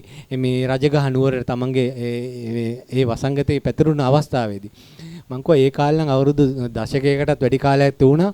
මේක ඔබතුමිය කියන විදිහට මාසයක්වත් තිබෙන එකක් නැද්ද කියලා. මං හිතන්නේ දැන් මේ කොරෝනා වසංගතය ඇහිලා දැන් අවුරුදු දෙකකටත් වැඩි. මං හිතන්නේ මේක තවත් දැන් එක විදිහට ඔමික්‍රෝන් කියයි විවිධාකාර වසංගත විදිහට එනවා. ඇත්තටම මේ අඟහරු අපි තරණය කරාට අඟහරු ලෝකේ අල්ලන්න ගියාට ඇත්තට අපේ ලෝකේ අපි අල්ලගෙනද? ඔබතුමාගේ ප්‍රවේශය මා කැමති ඒකට පිළිතුරක් බලාපොරොත්තු වෙනවා. අතරම චාමික මහත්මයා දැන් අලුත්ම ප්‍රභේදයක් ඇවිල්ලා තිනවා. සයිප්‍රසේ ස්වාමීන් වහන්සේ ඒක තියෙනවා මේ ඔමික්‍රෝන් සහ ඩෙල්ටා එකේ ප්‍රබල එකක් කියලා. මේ ඒක තමයි නැවතවරක් ඉස්මතු වුනේ. ඉතින් මේක ලේසියෙන් ඉවරන එකක් නන් නෙමෙයි. මම නම් කියන්න තියෙන මට නම් හිතෙන්නේ චාමික මහත්මයා අපි මේ බෙහෙත් වලින් නෙමෙයි මේව හොයන්නට ඕනේ තමන්ගේ මනසේ ශක්තියෙන්. දැන් ඔය අහිවාත ඔය බුදුන් වහන්සේගේ විශාල මහනුවර කතාවත් ඒක වෙන්න ඇත්තේ බුදුන් වහන්සේගේ ධර්මය ප්‍රචලිත කිරීමේ කියන්නේ මේ අවස්ථාවක් හැදෙන්න දෝ කියලාත් මට ඇත්තටම හිතුණා. මේවෙන් ඇත්තටම අපි දැන් හැමදාම මම අර කිව්වා මුලිනුත් කිව්වා අපි මේ යාඥා කරන ඇදහිීම ඉන්න යුගයක්නේ අපි ඉන්නේ. තමන්ගේ හිතේ ශක්තියෙන් තමන්ට කරන්න පුළුවන් කාර්යයකින් ප්‍රතිකර්ම හිවිල්ලක් නැහැ. දැන් මම පොඩ්ඩක් මෙතෙන්දි මතක් කරගන්නම් එහෙමනම් ඔබතුමාගේ ප්‍රශ්නෙට උත්තරයක් හැටියටත් දැන් මේ ලෙඩ රෝග ගැන කතා කරනකොට ලෙඩ රෝග පාලනය කරගන්න ඕනේ ආහාරයෙන්. මේ කතාව බටහිර වෛද්‍ය විද්‍යාවේ පියා කියලා හඳුන්වන හිපොක්‍රටිස් තුමා කියලා තිනවා. එතුමා නිර්මාංශයි. එතුමා කියනවා මේ ආහාර තමන්ගේ බෙහෙත් වෙන්නට ඕනේ. බෙහෙත් තමන්ගේ ආහාර වෙන්නට ඕනේ. ඒ කියන්නේ අපි ආහාරය නිසි ලෙස හරි ආකාරයට ගත්තොත් ඒක තමයි බෙහෙත. ඔය කතාවම බුදුහාමුදුරුවෝ තවත් ආකාරයකින් කියලා දෙන මම මේ මගේ අර්ථ දැක්වීමක් මේ හරියට දන්නේ නැහැ. සබ්බේ සත්තා ආරත්ති ටිකා කියලා. ඒතර සබ්බේ සත්තා ආරත්ති ටිකා කියලා කියනකොට ඕක කක්කි බුදුන් වහන්සේ කියන්න දෙයක් නැහැනේ. අපි කවුරුත් දන්නවා. මොකක්ද එහෙනම් මේ කියන්නේ? සීලම සත්වයෝ ආහාරයෙන් යැපෙනව නෙමෙයි. සීලම සත්වයින්ට ආහාරයෙන් යැපෙන්න පුළුවන්. ඒ කියන්නේ ආහාරය හරියට හදාගත්තා නම් එතන හරි. දැන් එතන ආහාර කියනකොට ඇත්තටම ආහාර වර්ග හතරක් තියෙනවා. එකක් ඔය කබලිකාර ආහාර අපි කන බොන දේවල් සහ මනෝ සංචේතන ආහාර, පස්ස ආහාර ආදි වශයෙන් මනසට අවශ්‍ය මනස පැවැත්ම තිබෙන ආහාර වර්ග. ඉතින් අපි මේ කතා කරන්නේ දැන් මේ ලෙඩ රෝග සම්බන්ධයෙන් කතා කරනකොට අපි කායික ලෙඩ රෝග සම්බන්ධයෙන් කතා කරනකොට අපේ ආහාර වලදී දැන් ලෝකයේ ස්වාමීන් වහන්සේ බටහිර විශේෂයෙන්ම ඇමරිකාව වගේ රටවල් දැන් විශේෂයෙන්ම කියලා යනවා අපේ ආහාර හදාගන්න ක්‍රමය. ඒගොල්ලෝ කියනවා සියලුම බෝ නොවන රෝග දැන් බෝ වන රෝග පවස්වානට ලැබෙන්නේ සතුන්ගෙන්. දැන් මේ කියන කොරෝනා වෛරසය ඇති වෙන්නේ සත්ව මාංශ අනුභවය හරහා තමයි ලැබෙන්නේ. ඒ විතරක් නෙමෙයි SARS, Ebola, swine flu, birds flu ඔය ආදී වශයෙන් කියන සියලුම රෝග සහ ඒ විතරක් නෙමෙයි පරණ අතීතයේ තිබිච්ච සරම්ප කක්කල් කැස වසූරිය වගේ ඇවිල්ලා තියෙන්නේ මේ සියලුම වෛරස් ඇවිල්ලා තියෙන්නේ සතුන් හරහා ස්වාමීන් වහන්සේ. 99.9%ක්ම වෛරස් එන්නේ සතුන් හරහා. සත්ව මාංශ අනුභවය හරහා ඇති වෙන ලෙඩ රෝග. මේවා තමයි බෝ වන රෝග. නමුත් වාසනාවකට අවාසනාවකට මිනිස්සු මැරෙන්නේ බෝ වන රෝග වලින් නෙමෙයි. ඒකට බෙහෙතක් හොයාගන්නවා. මිනිස්සු නැති වෙලා යන්නේ ඝාතනය වෙන්නේ මේ මැරෙන්නේ බෝ නොවන රෝග වලින්. දැන් ඇමරිකාවේ එක දවසකට හෘදයාබාධ වලින් පමණක් අදටත් 2500ක් මිනිස්සු මැරෙනවා. ඒක එතකොට බලන්න කී දහයක් මැරෙනවද කියලා අවුරුද්දකට. ඉතින් මේ කියන්නේ එක මේ ආසාදිනින් කියන්නේ හෘදයාබාධ වලින් පමණක්. ඉතින් දියවැඩියාවෙන් පිළිකා වලින් මැරෙන සංඛ්‍යාව ලෝකී අතිමහත්. ඉතින් මේ සියලුම ලෙඩ රෝග වළක්වා ගන්නට පුළුවන් ආහාරය වෙනස් කිරීම පමණකින්. ඒ කියන්නේ සත්ව මාංශ ප්‍රෝටීන කියන්නේ සතුන් අනුභවයෙන් අයින් වෙලා whole foods plant based. ඒ කියන්නේ මේ ශාකාහාරයකට යොමු වීම පමණකින් මේ ලෙඩ රෝග 99.9ක් අඩු කරගන්න පුළුවන් කියන එක තමයි දැන් බටහිර කතාව වෙන්නේ. හොඳයි මම හිතන්නේ චීනේ වුහාන් වල සැමන් මත්ස්‍ය ලෑල්ලෙන් තමයි අපිට මේ කොරෝනා වසංගතය ආරම්භ වුණා කියලා අපි අහලා තින්නේ. ඔබතුමා සෞඛ්‍ය පිළිබඳ දේශන පවත්වන විද්වතෙක් මම හිතන්නේ අපේ රටට ආවම සන්නද්ධ හමුදාවල දේශන පවත්වන මහා අපේ ත්‍රිවිධ හමුදාවට විශේෂ දේශන පවත්වන සෞඛ්‍ය පිළිබඳව. ඔබතුමාට නැද්ද විග්‍රහයක් ඔබතුමා විවිධ අධ්‍යයන විශ්වවිද්‍යාල මම හිතන්නේ බටහිර විවිධ පර්යේෂණ කරන විද්වතෙක් ඔබතුමා ඇමරිකාව වගේ රටවල. ඔබතුමා දන්න හැටියට කොහොමද මේ එන වසංගත වලට පළවෙනි එන්නත අපි විදගත්ත දෙවෙනි එන්නත විදගත්ත දැන් තුන්වෙනි බූස් එන්නතත් විද්දා. ඊශ්‍රායලේ හතරවෙනි එන්නතත් විදින්න පටන් ගන්න තියෙනවා. මේ එන්නත් කරන්නේ මේකට පිළිතුරක් තිබෙනවාද? අපේ ඉදිරියේදී අපේ අනාගතේ කුමක් වෙයිද? මං හිතන්නේ මෙහෙම ගිහිල්ලා දැන් මේ ගහලා තුන්වෙනි එන්නත ගහපු අයට මං හිතන්නේ එළියට ගියාම හෙන ගහන තත්ත්වයට මං හිතන්නේ අපේ රටේ ඔබතුමාගේ පර්යේෂණයකදී අපිට හඳුනා ගන්න ලැබුණා. මේ එන්නත් කරමින් අපිට මේකට පිළිතුරක් තිබෙනවාද? ඇත්තටම මායකද මැතිතුමනි? මෙහෙමයි චාමික මහත්මයා අර මුලින් කලින් කිව්වා වගේ අපේ ඇඟ ඇතුලේ තියෙන ප්‍රතිශක්තිය තමයි වගා කරගන්නට ඕනේ. දැන් හිතන්නේ එන්නතත් අවශ්‍යයි මෙන්න මෙහෙම අවස්ථාවකදී. දැන් හිතන්නකෝ අපි ඊ타මත්ම මේ පිපාසයෙන් පෙළෙන අවස්ථාවක්. වතුර නැහැ. ඒ වෙලාවට කවුරු හරි කොකාකෝලා බෝතලයක් ගෙනත් දුන්නොත් පැණිබීම් බෝතලයක් ගෙනත් දුන්නොත් අපි බිව්වම පිපාසය ඒ වෙලාවට සංසිඳෙනවා. නමුත් අපි පිපාස වෙනුවට පැණිබීම් බොන්න ගියොත් මොකද වෙන්නේ? දියවැඩියාවෙන් මැරෙනවා. එතකොට මේවා ඒ අවස්ථාවලට ඊටම සුළු කාලීන ප්‍රතිකර්ම හැටියට තියාගන්නට පුළුවන්. ඒක ඇත්තටම වරදක් නැහැ. එහෙම අවශ්‍යයි. අදිසි අවස්ථාවලදී. නමුත් අපි කරන්නට ඕනේ අපේ ඇඟ ඇතුලේ තියෙන ප්‍රතිශක්තිය මානසික සහ කායික ප්‍රතිශක්තිය දිනු කර ගැනීම. ඒකට මානසික ප්‍රතිශක්තිය දිනු කර ගන්නට ඕනේ ධර්මයේ තුලින්. වෙන කිසිම ක්‍රමයක් නැහැ. ධර්මයේ තුලින් කායික ප්‍රතිශක්තිය වැඩි කර ගන්නට ඕනේ නිවැරදි ආහාර ලබා ගැනීම තුලින්. මස් මාංශ කිරි බිත්තර කියන සත්ව ආහාර අයින් කරලා ප්ලාන්ට් බේස්ඩ් කියන්නේ ශාක ආහාරයකට මිනිස්සු යොමු වුණොත් එදාට තමයි කායික ශක්තිය ඇති වෙන්නේ. අපේ ඉතිහාසයේ ඊටාත්ම ලස්සනට මේකට හේතු සාධක දක්වනවා. බුදුන් වහන්සේ මේ මිහිඳු අපේ මහරහතන් වහන්සේ ලංකාවට වැඩම කරලා මිහිඳු සංස්කෘතිය ඇති කරලා ඒකේ ප්‍රධාන කාරණයක් තමයි මාඝාත නීති ඇති කරලා සත්ව ඝාතනය නැති කිරීම. ඒ කාලේ ඉඳලා පෘතුගීසින් ලංකාවට එන අතරතුර කාලේ තමයි අපේ රටේ ශාස්ත්‍රීයකම කාලේ. පිටරට ආහාර ඇරියා, විහෙර විහාර, වැව් අමුණු සීලුම කලාවන් නිර්මාණය කරා. එදා ඉඳලා අපි සත්තුන් අනුභවය කරන්න පටන් ගත්තන් පස්සේ පෘතුගීසින් ඇවිල්ලා අපට ඒක ටික ටික පුරුදු කරාන් පස්සේ අපි අද වෙනකලුත් නැත්තරම නැති වෙලා දැන් මේ වෙනකොට කරගන්න දෙයක් නැති වෙලා තියෙනවා. ඉතින් අපි කරන්නට ඕනේ මේ රෝගයක් ආවොත් සමහරවිට කර්ම රෝග හැදෙන්නත් පුළුවන්. තමන්ගේ ප්‍රතිශක්තිය මානසික සහ කායික ප්‍රතිශක්තිය නිවැරදි ආහාර වේලක් තුලින් පරිසරයට හානියක් නොවන සරල සාධාරණ ආහාර වේලක් තුලින් අපේ කායික ශක්තියත් ධර්මයේ තුලින් මානසික ශක්තියත් අතුර ගත්තා නම් ඉතින් ලෙඩ දුනහම මොකද? මැරිලේයි. අපි කවදා හරි වෙන දේනේ ඕක. නමුත් අපි ඉන්න කාලේ ඊටාත්ම ලස්සන ජීවත් වෙයි. දැන් අපි සමහරක් කට්ටිය කියනවා මේ අපේ ආයුෂ දික් වෙනවායි කියලා. ආයුෂ දික් වෙනව නෙමෙයි මේ චාමික මහත්මයා. අපි වැඩි කාලයක් ජීවත් වෙනව නෙමෙයි. අපි වැඩි කාලයක් මැරෙනවා. Not that you are living long, you are dying long. මිනිස්සු ඇඳන් වලට යෙදිලා ඇඳන් කියන්නේ නිදන්ගත රෝග වලින් පැති පැන නැති වෙලා හුස්ම ඇද අවුරුදු ගණන් මේ ඇඳේ තමයි මිනිස්සු ජීවත් වෙන්නේ. ඉතින් මේක නෙමෙයි හරි ජීවන ක්‍රමය. මම හිතන්නේ රජෙක් වුණත් ගිලන් වුණොත් හිතනවාට සැකයක් නැහැ නිරෝගී සැප හැර වෙන සැපයක් ලෝකේ කොවින්දා කියලා. හින්දා නිරෝගීකම තමයි අපේ උතුම්ම සැපේ වෙන්නේ. අපේ හැමදෙරෝනේ අපි පහුගිය වැඩසටහනෙත් අපේ දහම්සේසත් ආරම්භක වැඩසටහනෙත් ඔබ වහන්සේගේ ග්‍රන්ථ වලින් තමයි අපි මේ කතාබහ ආරම්භ කරේ. කර්මයේ ඵල දෙන හැටි පොත් මාලාව, කර්මයේ ඵල දෙන හැටි, කර්මය හා විපාකය, කර්මයේ අරුමය සහ කර්මය හා ධර්මය. මම හිතන්නේ මේ පොත් මාලාව අතිශයින් අපේ පාඨක ලෝකයා අතර අතිශයින් ජනාදරයට පාත්‍ර වෙලා තියෙන පොත් මාලාවක්. ඒ වගේම ඔබ වහන්සේගේ අනිත් පොත් මාලාව තමයි ගිහි ගෙදරට බුදුබණ 1 2 ආදී පොත් මාලාව. ඔබ වහන්සේ අර විවාහ මංගල්‍යයේ විවාහ වෙන්න ඉන්න ඇයට වෙඩින් කේක් එකක් එක්ක මේ පොතක් දෙන්න කිව්ව හින්දා බොහෝ දෙනා විවාහ මංගල්‍ය වෙන අය මේ පොත් හොයනවා. දැන් විවාහ මංගල්‍යයේදී එන ඇයට මේ පොත් දෙන්න. මම හිතන්නේ ඔබ වහන්සේ කිව්වා වෙඩින් කේක් එකක් නිකන් දෙනවට වඩා හොඳයි මේ පොතක් එක්ක දෙනවා නම් තවත් හොඳයි කියලා. බොහෝ දෙනා විවාහ මංගල්‍යයට පොත් දෙන්නට මේක ප්‍රවණතාවක් කරගෙන තිබෙන අපේ හැමදෙරේ. නමුත් මේ පොතේ අන්තර්ගතයේ අපි එදා සාකච්ඡාවේදී කතා කරා මදි කියලායි මට හැඟෙන්නේ. ඒකට උණු පූර්ණයක් තව එකතු කර යුතුයි. නැත්නම් ඒ පොතට යම් අසාධාරණයක් වෙන හින්දාම ඒකට යම් අසම්පූර්ණ කතිකාවක් වෙන නිසාම අපේ හැමදෙරේ ගිහි ගෙදරට බුදුබණ 1 2 පොත් මාලාව පිළිබඳවත් ඔබ වහන්සේ විග්‍රහ කරනවා නම් මා කැමතියි.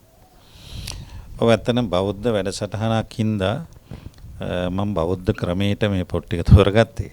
මගේ පොත් එක අන්තිමටම දැම්මා මේ ඒක හින්දා අර දේවධර්ම මේ ජාතකයේ දේවධර්ම ජාතකයේදී කියන්නේ තමන්ගේ මල්ලි පස්සේ ගේන්න අනුන්ගේ මල්ලි අනුන්ගේ එක්කෙනා ඉස්සෙල්ලා ගන්න කියලානේ. එහෙම ක්‍රමයක් තමයි අපි තිබුණේ. ඒ ක්‍රමේ දැන් ටික ටික අනිත් පැත්ත හැරීගෙන එන ස්වභාවයක් තියෙන නිසා මම ඉතින් මගේ පොත අන්තිමටම තිබුවා. මේක ගිහි ගෙදරට බුදුබණ. එතකොට ඇත්තට මේ පොත නිර්මාණය වෙන්නේ මගේ ලේඛනයට වඩා මං කතා කරන එක. ලිව්වේ වාසනා සුරංගිකා විතානගේ කියන දුව. මේක මෙහෙම ලිවීම සඳහා මග පෑදෙන්නේ අපේ හිමේෂා සවන්ති අපේ මාධ්‍යවේදිනිය නිසා. එතකොට මේ පොත් පෙළම මේ ලිපි පෙළම ඇත්තටම පොතක් බවට පත් වෙන්නේ ඉස්සෙල්ලා අපේ රටේ එක්තරා පුවත්පතක පළවන ඉරිදා පුවත්පතක පළවන ලිපි පෙළක්. හඳුනේ ලිපි පෙළ පළවෙන්නෙත් නිකන් අර කලා තොරතුරු පළවෙන ටැබ්ලොයිඩ් අතිරේකනේ. ඒක නළු නිලියන්ගේ විස්තර වැඩි වශයෙන් නේද? කලා තොරතුරු පළවෙන මම හිතන්නේ අර සමහරු ගොසිප් කියලාත් කියන ඒ වගේ තැනක තමයි මේ මේක පහළ වෙන මං හිතන්නේ අර මඩ ගොහරුවක පළවුණු සියපතක් වගේ නෙළුම් මලක් වගේ මතුවෙච්ච ලිපි මාලාවක් කියලායි බොහෝ දෙනා කිව්වේ ওই ලිපි මාලාවට අපි මේ නිලියන්ගේ ගවුම් ඇතුලෙන් ඇඟපේන පත්‍ර ගැහැල්ලක තමයි මේක ගියේ ඇත්තටම. ඉතින් එහෙම වුණාට අපි හිතුවටත් ඒකයි මම අර හිමේෂා සවන්ති මාධ්‍යවේදිනියට ස්තුති කරන්න විශේෂයෙන්ම එතුමියගේ දැඩි කැපවීම මත තමයි මමත් මේකට එකඟ වුණේ. ඉතින් ඒ පත්‍රයේ අතිශයින්ම මේක ජනප්‍රිය වුණා. මමත් හිතුවේ නෑ එච්චර අතිශයින්ම ජනප්‍රිය වුණා. ඊට පස්සේ තමයි මම මේක පොතක් හැටියට කරන්න ඕන කියලා හිතා ඉන්නකොට සාහිත්‍ය පොත් පියස මේකට සුදුසුයි කියලා හිතුන නිසා මේ වැඩේ බාර දුන්නේ. මේ වැඩේ බාර දීලා ඒ වාසනා සුරංගිකාගේ නමින්ම තමයි මේ පොත පළවෙන්න මම කටයුතු කළේ. ඇත්තට මේ වාසනා සුරංගිකා විතානගේ කියන්නේත් හොඳ ගමනක් යන්න පුළුවන්, දුර ගමනක් යන්න පුළුවන් දක්ෂ දුවක්. ඒ නිසා මේවා ඊටාම සරල විදිහට මේ පොතේ කරුණු කාරණා පැහැදිලි වුණා. ධර්මයේ ඊටාම සරල විදිහට. ඉතින් මම හිතනවා මේ පොත අතිශයින්ම මිනිස්සුන්ගේ හිතවලට කතා කරන යහපත් දැන් බුදුදහමේ සූත්‍ර ධර්මවල කතා කරන කරුණු කියවීම තරමක් අපහසු නම් මේ පොත තුලින් ඒව අඳුර ගන්න පුළුවන්. එතකොට මේ විවිධ දැන් ගැබිනිමව ගිහි ගෙදරට සම්පතක් කියපු එක. ඒ වගේම අපේ සමාජයේ සාකච්ඡා වෙන මියගිය ඥාතීන් අසරණයි. ඒ අයට පිහිටට ඉන්නේ අපි පමණයි කියන ලිපිය දැන්. ඇත්තටම අපේ සමාජයේ කෙනෙක් මැරුණයින් පස්සේ ඒ මැරිච්ච කෙනා ආයි ගෙදරට එවි, ගෙදරට හොල්මන් කරાવી, ගෙදර වටේට ඇවිදීවි, කසාදේ කඩාවි. එහෙම නැත්නම් මහත්තයාට මිස්කෝල් ගහයි. ওই විදිහට මැරිච්ච කෙනාට බය මේ සමාජයක්නේ අපේ තියෙන්නේ. නමුත් අපේ සිංහල සමාජය කියන්නේ මැරිච්ච කෙනාට බය වුණ සමාජයක්, මලවුන් අදහපු සමාජයක් නෙවෙයි. මිය පරලෝකීය ඥාතීන්ට පින්පෙත් අනුමෝදන් කරලා සතුටු වෙච්ච සමාජයක්.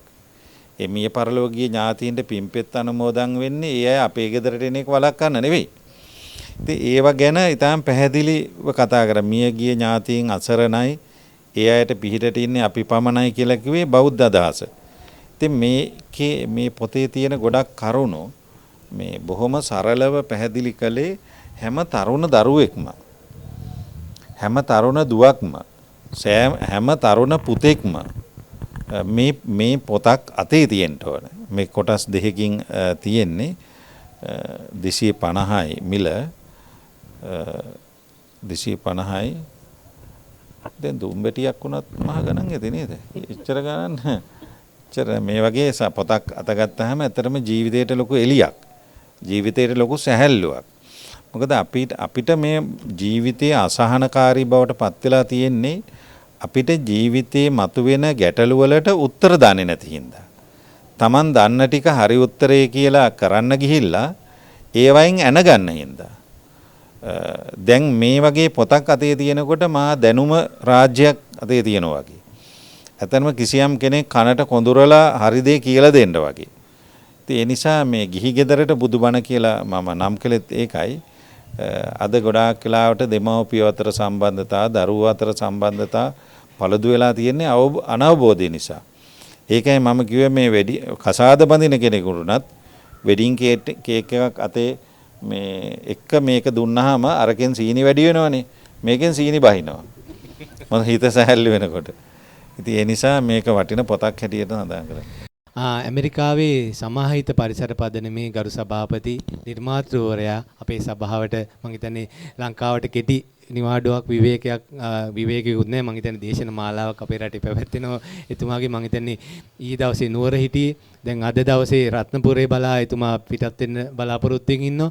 මේ කෙටි නිවාඩු කාලය තුල අපේ රටට බොහෝ පණිවිඩයක් දීලා මම හිතන්නේ එතුමාගේ සෑම හිතසුව පිණිස වගේම යුගකාරක මෙහෙවරක නිරත වෙලා ඉන්න ආනන්ද මායංකන්ද මැතිතුමාගේ මා කැමති අවසාන වශයෙන් ඔබතුමා ඇමරිකාවේ ජීවත් වුණත් ලංකාව පිළිබඳව නිරන්තර අවධානයෙන් ඉඳිමින් අපේ රට පිළිබඳව බොහෝ යුගකාරක මෙහෙවරකට දායකත්වයේ දරන ඔබතුමා ශ්‍රී ලංකා විහිංසාවාදී සංවිධානයේ ජාත්‍යන්තර උපදේශකවරයා හැටියටත් ඒ වගේම විවිධ තනතුරු බොහොමයක් දරමින් ඔබතුමා අවසාන වශයෙන් අපේ සමාජයට දෙන පණිවිඩයත් මා මේ මොහොතේ දැන කියාගන්නට කැමතියි.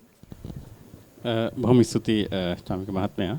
නැවත වරක් සඳහන් කරනවා මම කැඳවීම සම්බන්ධයෙන් විශේෂයෙන්ම අපේ ස්වාමීන් වහන්සේ මුණ ගැසීම මම කාලයක් තිස්සේ බලන් හිටියා ස්වාමීන් වහන්සේට අවස්ථාවක් ගන්න.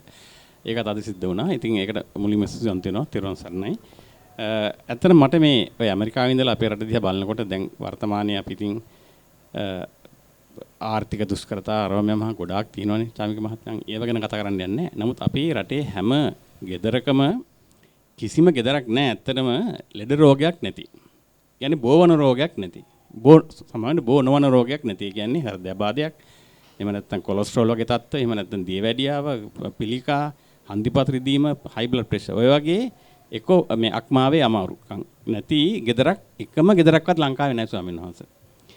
මේ කියන ලෙඩ රෝග ශනිකව ඊ타ත්ම ශීඝ්‍රයෙන් අවම කරගන්නට පුළුවන් ඊ타ත්ම කෙටි කාලයක් තුල. තමන්ගේ ආහාරය වෙනස් කිරීම පමණකින්. මේ කතාවල් ඇමරිකාවේ ඊ타ත්ම උනන්දුවෙන් ශීඝ්‍රව කතා වෙන මාතෘකාවල්. මිනිස්සු ඒකට අනුගත වෙනවා. මේ නිර්මාංශ වෙනවා සතුන් අනුභවයෙන් අයින් වෙලා ශාකාහාරය වලට මිනිස්සු මේ යොමුගත වෙනවා. උදාහරණයක් හැටියට කියනවා නම් දැන් මේ ළඟදී ජෙෆ් බේසෝස් ලෝකේ ඉන්න ලොකුම ධනවතා ජෙෆ් බේසෝස් සහ බිල් ගේට්ස් දෙන්නා එක්ක අහුවෙලා හැදුවා සමාගමක් Nature's Find කියලා. Nature's Find කියලා කියන්නේ ස්වභාව ධර්මයේ සොයා ගැනීම. මොකද්ද ඒගොල්ලන්ගේ ස්වභාව ධර්මයේ සොයා ගැනීම මේ කම්පැනි එක කරන්නේ මොකද්ද? ශාකාහාර ව්‍යාප්ත කිරීමට තමයි මේගොල්ලන් කරන්නේ. ශාකාහාර වලින් ලබා ගන්න ආහාර මස් වගේ හදලා ශාක වලින් ලබා ගන්න දේවල් වලින් මස් වගේ හදලා ඒ රස ඇතිව දෙන නිෂ්පාදන තමයි ඇති කරන්නේ. මොකද ඒගොල්ලෝ විශ්වාස කරනවා 2040 වෙනකොට ලෝක ජනගහනයේ 60%ක් කියන්නේ ලෝකෙන් මස් කිරි සමාගම් වලින් ඒ කර්මාන්තයේ 60%ක් නිර්මාණය වෙනවායි කියලා. ඉතින් ඒක තමයි ඇමරිකාවේ ප්‍රවණතාවය. නමුත් මේ කතාවල් අපේ රටේ කතා වෙන්නේ නැහැ. මිනිස්සු දැනුවත් වෙන්නේ නැහැ. අපි අර වෙළඳ දැන්වීම වලින් කතා කරන මේ බොරු ප්‍රචාරණ වලට යට වෙලා අපේ මිනිසුන්ට ඒ වගේ නිර්මාංශ නොවන ආහාර මස්මාළු ආදී වශයෙන් කවලා ලෙඩ කරලා නැත්තරම නැති වෙච්ච જાතිය බවට පත් කරලා තියෙනවා. අපි අපේ මිහිඳු සංස්කෘතියට නැවත යන්නට ඕනේ. මිහිඳු මහ රහතන් වහන්සේ අපර ගෙනල්ලා අවිහිංසාව අනුව බෞද්ධ දර්ශනය අනුව සතුන් මරීම තහනම් කරලා ඒ තිබිච්ච ඒ උදාර සංස්කෘතියට ගෙනාවේ නැත්තම් ඉතාමත් ඉක්මනින් අපි අපේ જાතිය නැති වෙලා නැති. මම මේ කියන්න උත්සාහ කරන්නේ කාලෙත් නැති නිසා කරුණාකරලා තමන්ගේ ආහාරය හරියට හදාගන්න ධර්මීය තුලින් මනස සකස් කරගන්න. ඒ දෙක අපි වහවහ කරේ නැත්නම් අපිට කිසිම දෙයක් නැති જાතියක් බවට ඉතාමත් මෑත කාලයකදීපත් වෙනවා. ඉතින් ඒ ගැන අවධානය යොමු කරන්න කියන තමයි මගේ අවසාන ඉල්ලීම. ත්වන් සරණයි. හොඳයි මම හිතන්නේ ඇමරිකාවේ කැලිෆෝනියාවේ සමාහිත පරිසර පදනමේ නිර්මාතෘවරයා ගරු සභාපතිතුමා ආනන්ද මයංකන්ද මැතිතුමා අපේ හැමදෙරේ අපේ වැඩසටහන හමාර කරන්න කලින් අද අපේ සරල සංක්ෂිප්ත ත්‍රිපිටකය සම්පාදනය කරපු කතාවස්තු සහිත සම්පූර්ණ ධම්මපදයේ සම්පාදනය කරපු ශාස්ත්‍රපති පණ්ඩිත සරච්චන්ද්‍ර අමරතුංග ශූරණි ඔබතුමාට අවසාන වශයෙන් මේ වැඩසටහනට ඔබතුමාගේ හඬ අවදි කරමින් ඔබතුමාගේ අදහස මා කැමති දැන කියා ගන්නට. මහාචාර්ය පාතේගම ඥානිසර හාමුදුරුවන් වහන්සේ යෝගී මානන්ද මහින්කන්ද මෙතුමා ප්‍රමුඛ පිරිසකින් අවසරයි. මම හිතනවා ඊටාත්ම වැදගත් සම්බුදු දහමේ යථාර්ථය හොඳින් අවබෝධ කර ගැනීමට නිවැරදි පණිවිඩය ජනතාවට ලබා දීමට ගිහි පැවිදි දෙපිසම ලබා දීමට මේ වැඩසටහන ඊටාත්ම වැදගත් වෙනවා. ඒ වගේම අපේ ධර්මග්‍රන්ථවල තියෙන හරය වැදගත්ම කොටස් මේ පාඨක ජනතාවට ලබා දීමට චාමික මුනිසිංහ සූරීන් ගන්නා වෑයම ඊටාත්ම ප්‍රශංසනීයයි. බොහෝ දිනෙක ග්‍රන්ථ ප්‍රකාශන වලදී ලාභ හරි මේ හොයන්නේ. නමුත් එහෙම ලාභ පාඩු පිළිබඳව මෙතුමා හොයන්නේ අවශ්‍ය පොත මුද්‍රණය කරනවා. විකුණුනත් එකයි නෙවිකුණත් එකයි. බොහෝ ලේඛකීන්ට ගිහි පැවිදි පිරිසට ආරාධනා කළා පොත්පත් විශාල වශයෙන් සම්පාදනය කළා ඒ පොත් වෙළඳ සමාගම් වලට දානවා. ඒ නිසා ඒව අලෙවි වෙනවා. ඒක පාඩු වුණත් ලාභයකටත් වැඩිය ධර්මීය දායාද කිරීම දැන් බුදුහාමුදුරු අපිට වදාළේ ධර්මීය දායාද කරගන්නේ. ධර්මීය දායාද කිරීමේ පණිවිඩය මේ හරහා ලැබෙනවා. මේ වැඩසටහන ඉතාමත් වැදගත්. සෑම කෙනෙක්ම නැරඹිය යුතුයි. බොහෝ නාලිකාවල ඉතින් මෙවැනි වැඩසටහන් වලට ප්‍රමුඛතාවයක් ලැබෙන්නේ පොය දවස් වලට පමණයි. ඒ නිසා මේ වැඩසටහන ධම්සේසත වැඩසටහන තුලින් බෞද්ධ ධර්මග්‍රන්ථ ප්‍රචාරයට දහම් පණිවිඩය ජනතාව අතර ගෙන යාමට විශාල මෙහෙයක් කරනවා. ඒ නිසා ඒ පිළිබඳව අපි විශේෂ ගෞරවය ස්තුතිය මේ වෙලාවේදී පුද කරමින් මම හිතන්නේ ඔබතුමා මේ දවස්වල සම්පාදනය කරන ග්‍රන්ථයත් අපේ පාඨක ලෝකයා දැන කියා ගන්නට කැමැත්තෙන් ඉන්න ඔබතුමා මේ දවස්වල අලුතෙන්ම කරන ග්‍රන්ථය මොකක්ද ඔබතුමා මේ දවස්වල නිරත වෙලා මේ දවස්වල මම සම්පාදනය කරන මෙතුමා ආරාධනෙන් අර පාලි සිංහල පිරිත් පොත ඒ කියන්නේ සම්පූර්ණයෙන්ම සතර බණවර විතරක් නෙමෙයි අර පිරිත් පොතේ අතිරේකව තියෙන අපේ පඬිතහාරු අර්ථීනවානී සීවලී පිරිත දින පංජරය අවශේෂ කොටස් ඒ සියල්ලක්ම සිංහලට පරිවර්තනය කරමින් සම්පාදනය කළා ඉවරයි. ඒක දැන් මෙතුමට අද අපි හෙට බාර දෙනවා. ඊට පස්සේ මම හිතන්නේ ඒක සම්පූර්ණයෙන් දැන් සතර බරවල සම්නි සාමාන්‍යයෙන් පිරිත් පොතේ තියෙනවා.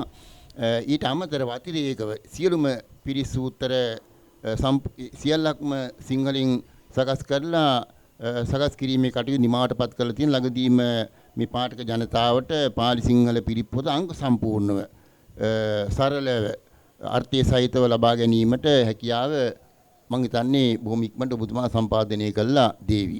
හොඳයි. අපි හැමදෙරනේ අද අපි කතා කරේ සරල සංක්ෂිප්ත ත්‍රිපිටකය, ඒ වගේම කතාවස්තු සහිත සම්පූර්ණ ධම්මපදය, විදුඇස් පාදන බුදුරැස් තුන්කල් දැක්ම කියන පොත, ඒ වගේම ගිහි ගෙදරට බුදුබණ 1 සහ 2 කියන පොත්මාලා. මේ පොත් පහම අපි හැමදෙරනේ තැපැල් ගාස්තුවකින් තොරව ඔබට නිවසටම ගෙන්වා ගන්නට පුළුවන් රුපියල් 2000කටත් වඩා අඩු මුදලකට ඔබේ නිවසටම ගෙන්වා ගැනීමේ හැකියාව තිබෙනවා. මම හිතන්නේ තැපැල් ගාස්තුව අය කිරීමකින් තොරව ඔබට ගෙන්වා ගැනීමේ හැකියාව තිබෙනවා. අපි හැමදෙරනේ අද අපේ වැඩසටහනට සහභාගී වුණා. මතකුම බෝපිටියේ නන්දලාල් උදේ මුණසිංහ මහතා, එතුමාගේ ආදරණීය බිරිඳ සෝමා රංජනී ගම්මන්පිල මහත්මියගේ එතුමිය පරලෝ සැපත් වෙලා මේ අපේ වැඩසටහන ප්‍රචාරය වෙන දවසට මාස 6 මාසක් ගත වීම නිමිත්තෙන් එතුමියට අපි පින් පිනිස එතුමියට පුණ්‍යානුමෝදනා පළ කරන්නත් සමගයි අද අපේ වැඩසටහන ඉදිරිපත් කරේ. බොහෝ දෙනාට මේ වැඩසටහනට එවැනි පුණ්‍යානුමෝදනා එකතු කරගන්න කැමැත්තෙන් ඉන්නවනම් අපේ මේ සභාවට එන්නට අවකාශය තිබෙනවා. අපේ දුරකථන අංක වලට කතා කරලා අපිට සහභාගී වෙන්නට අවකාශය තිබෙන වගා සිහිපත් කරනවා.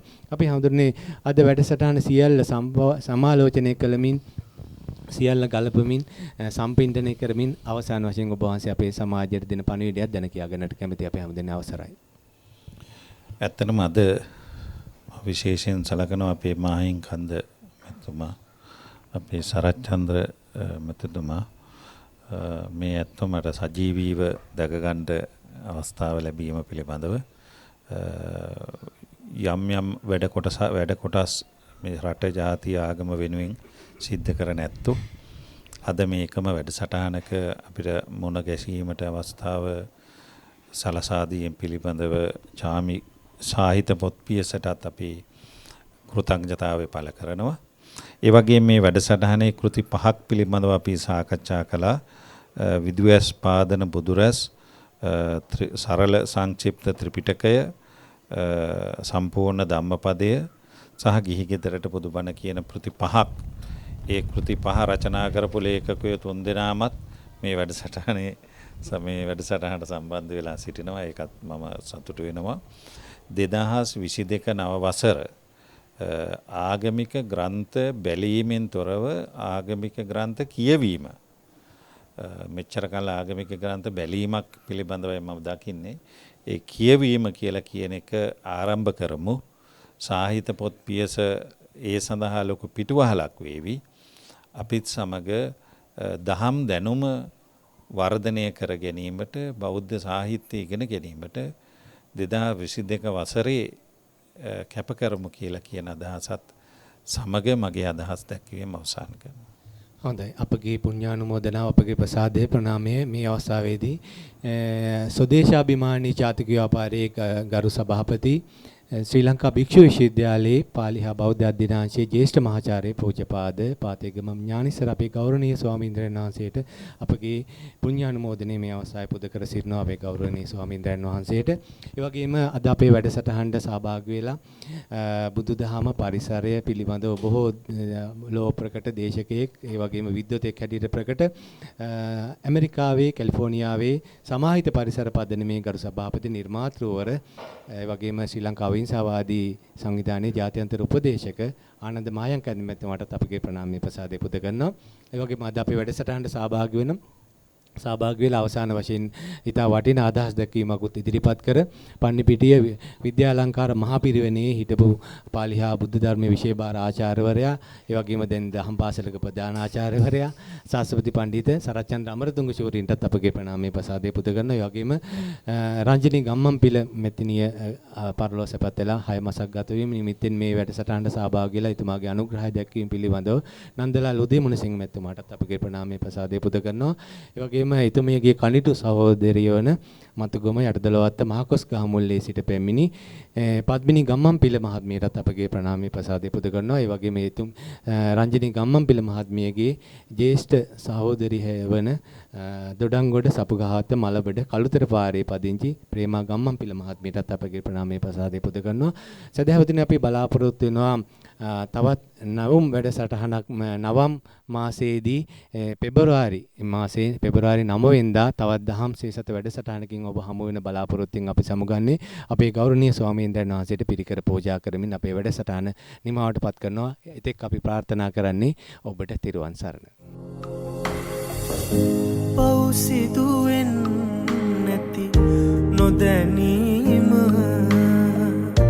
එනිසයි සසරේ ඉපදීම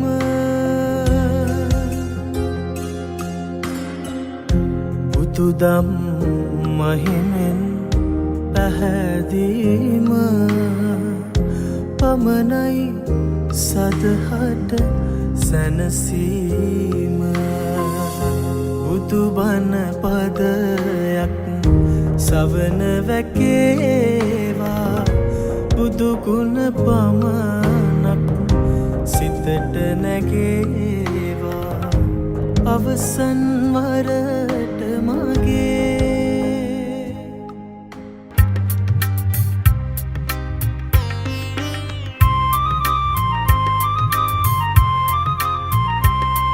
දහම් සේසත ඔබ වෙත ගෙනෙන්නේ මිත්‍යා අඳුරින් මිදී ප්‍රඥා ලෝකයෙන් ලෝ දකින මෙත්සිත බෞද්ධ පුවත්පත සහ සියලු දහම් පොත් ඔබට ලබා ගත හැකි කොළඹ 10 මරදාන පාරේ අංක 791 හි පිහිටි සාහිත්‍ය පොත් පියස වෙතිනි.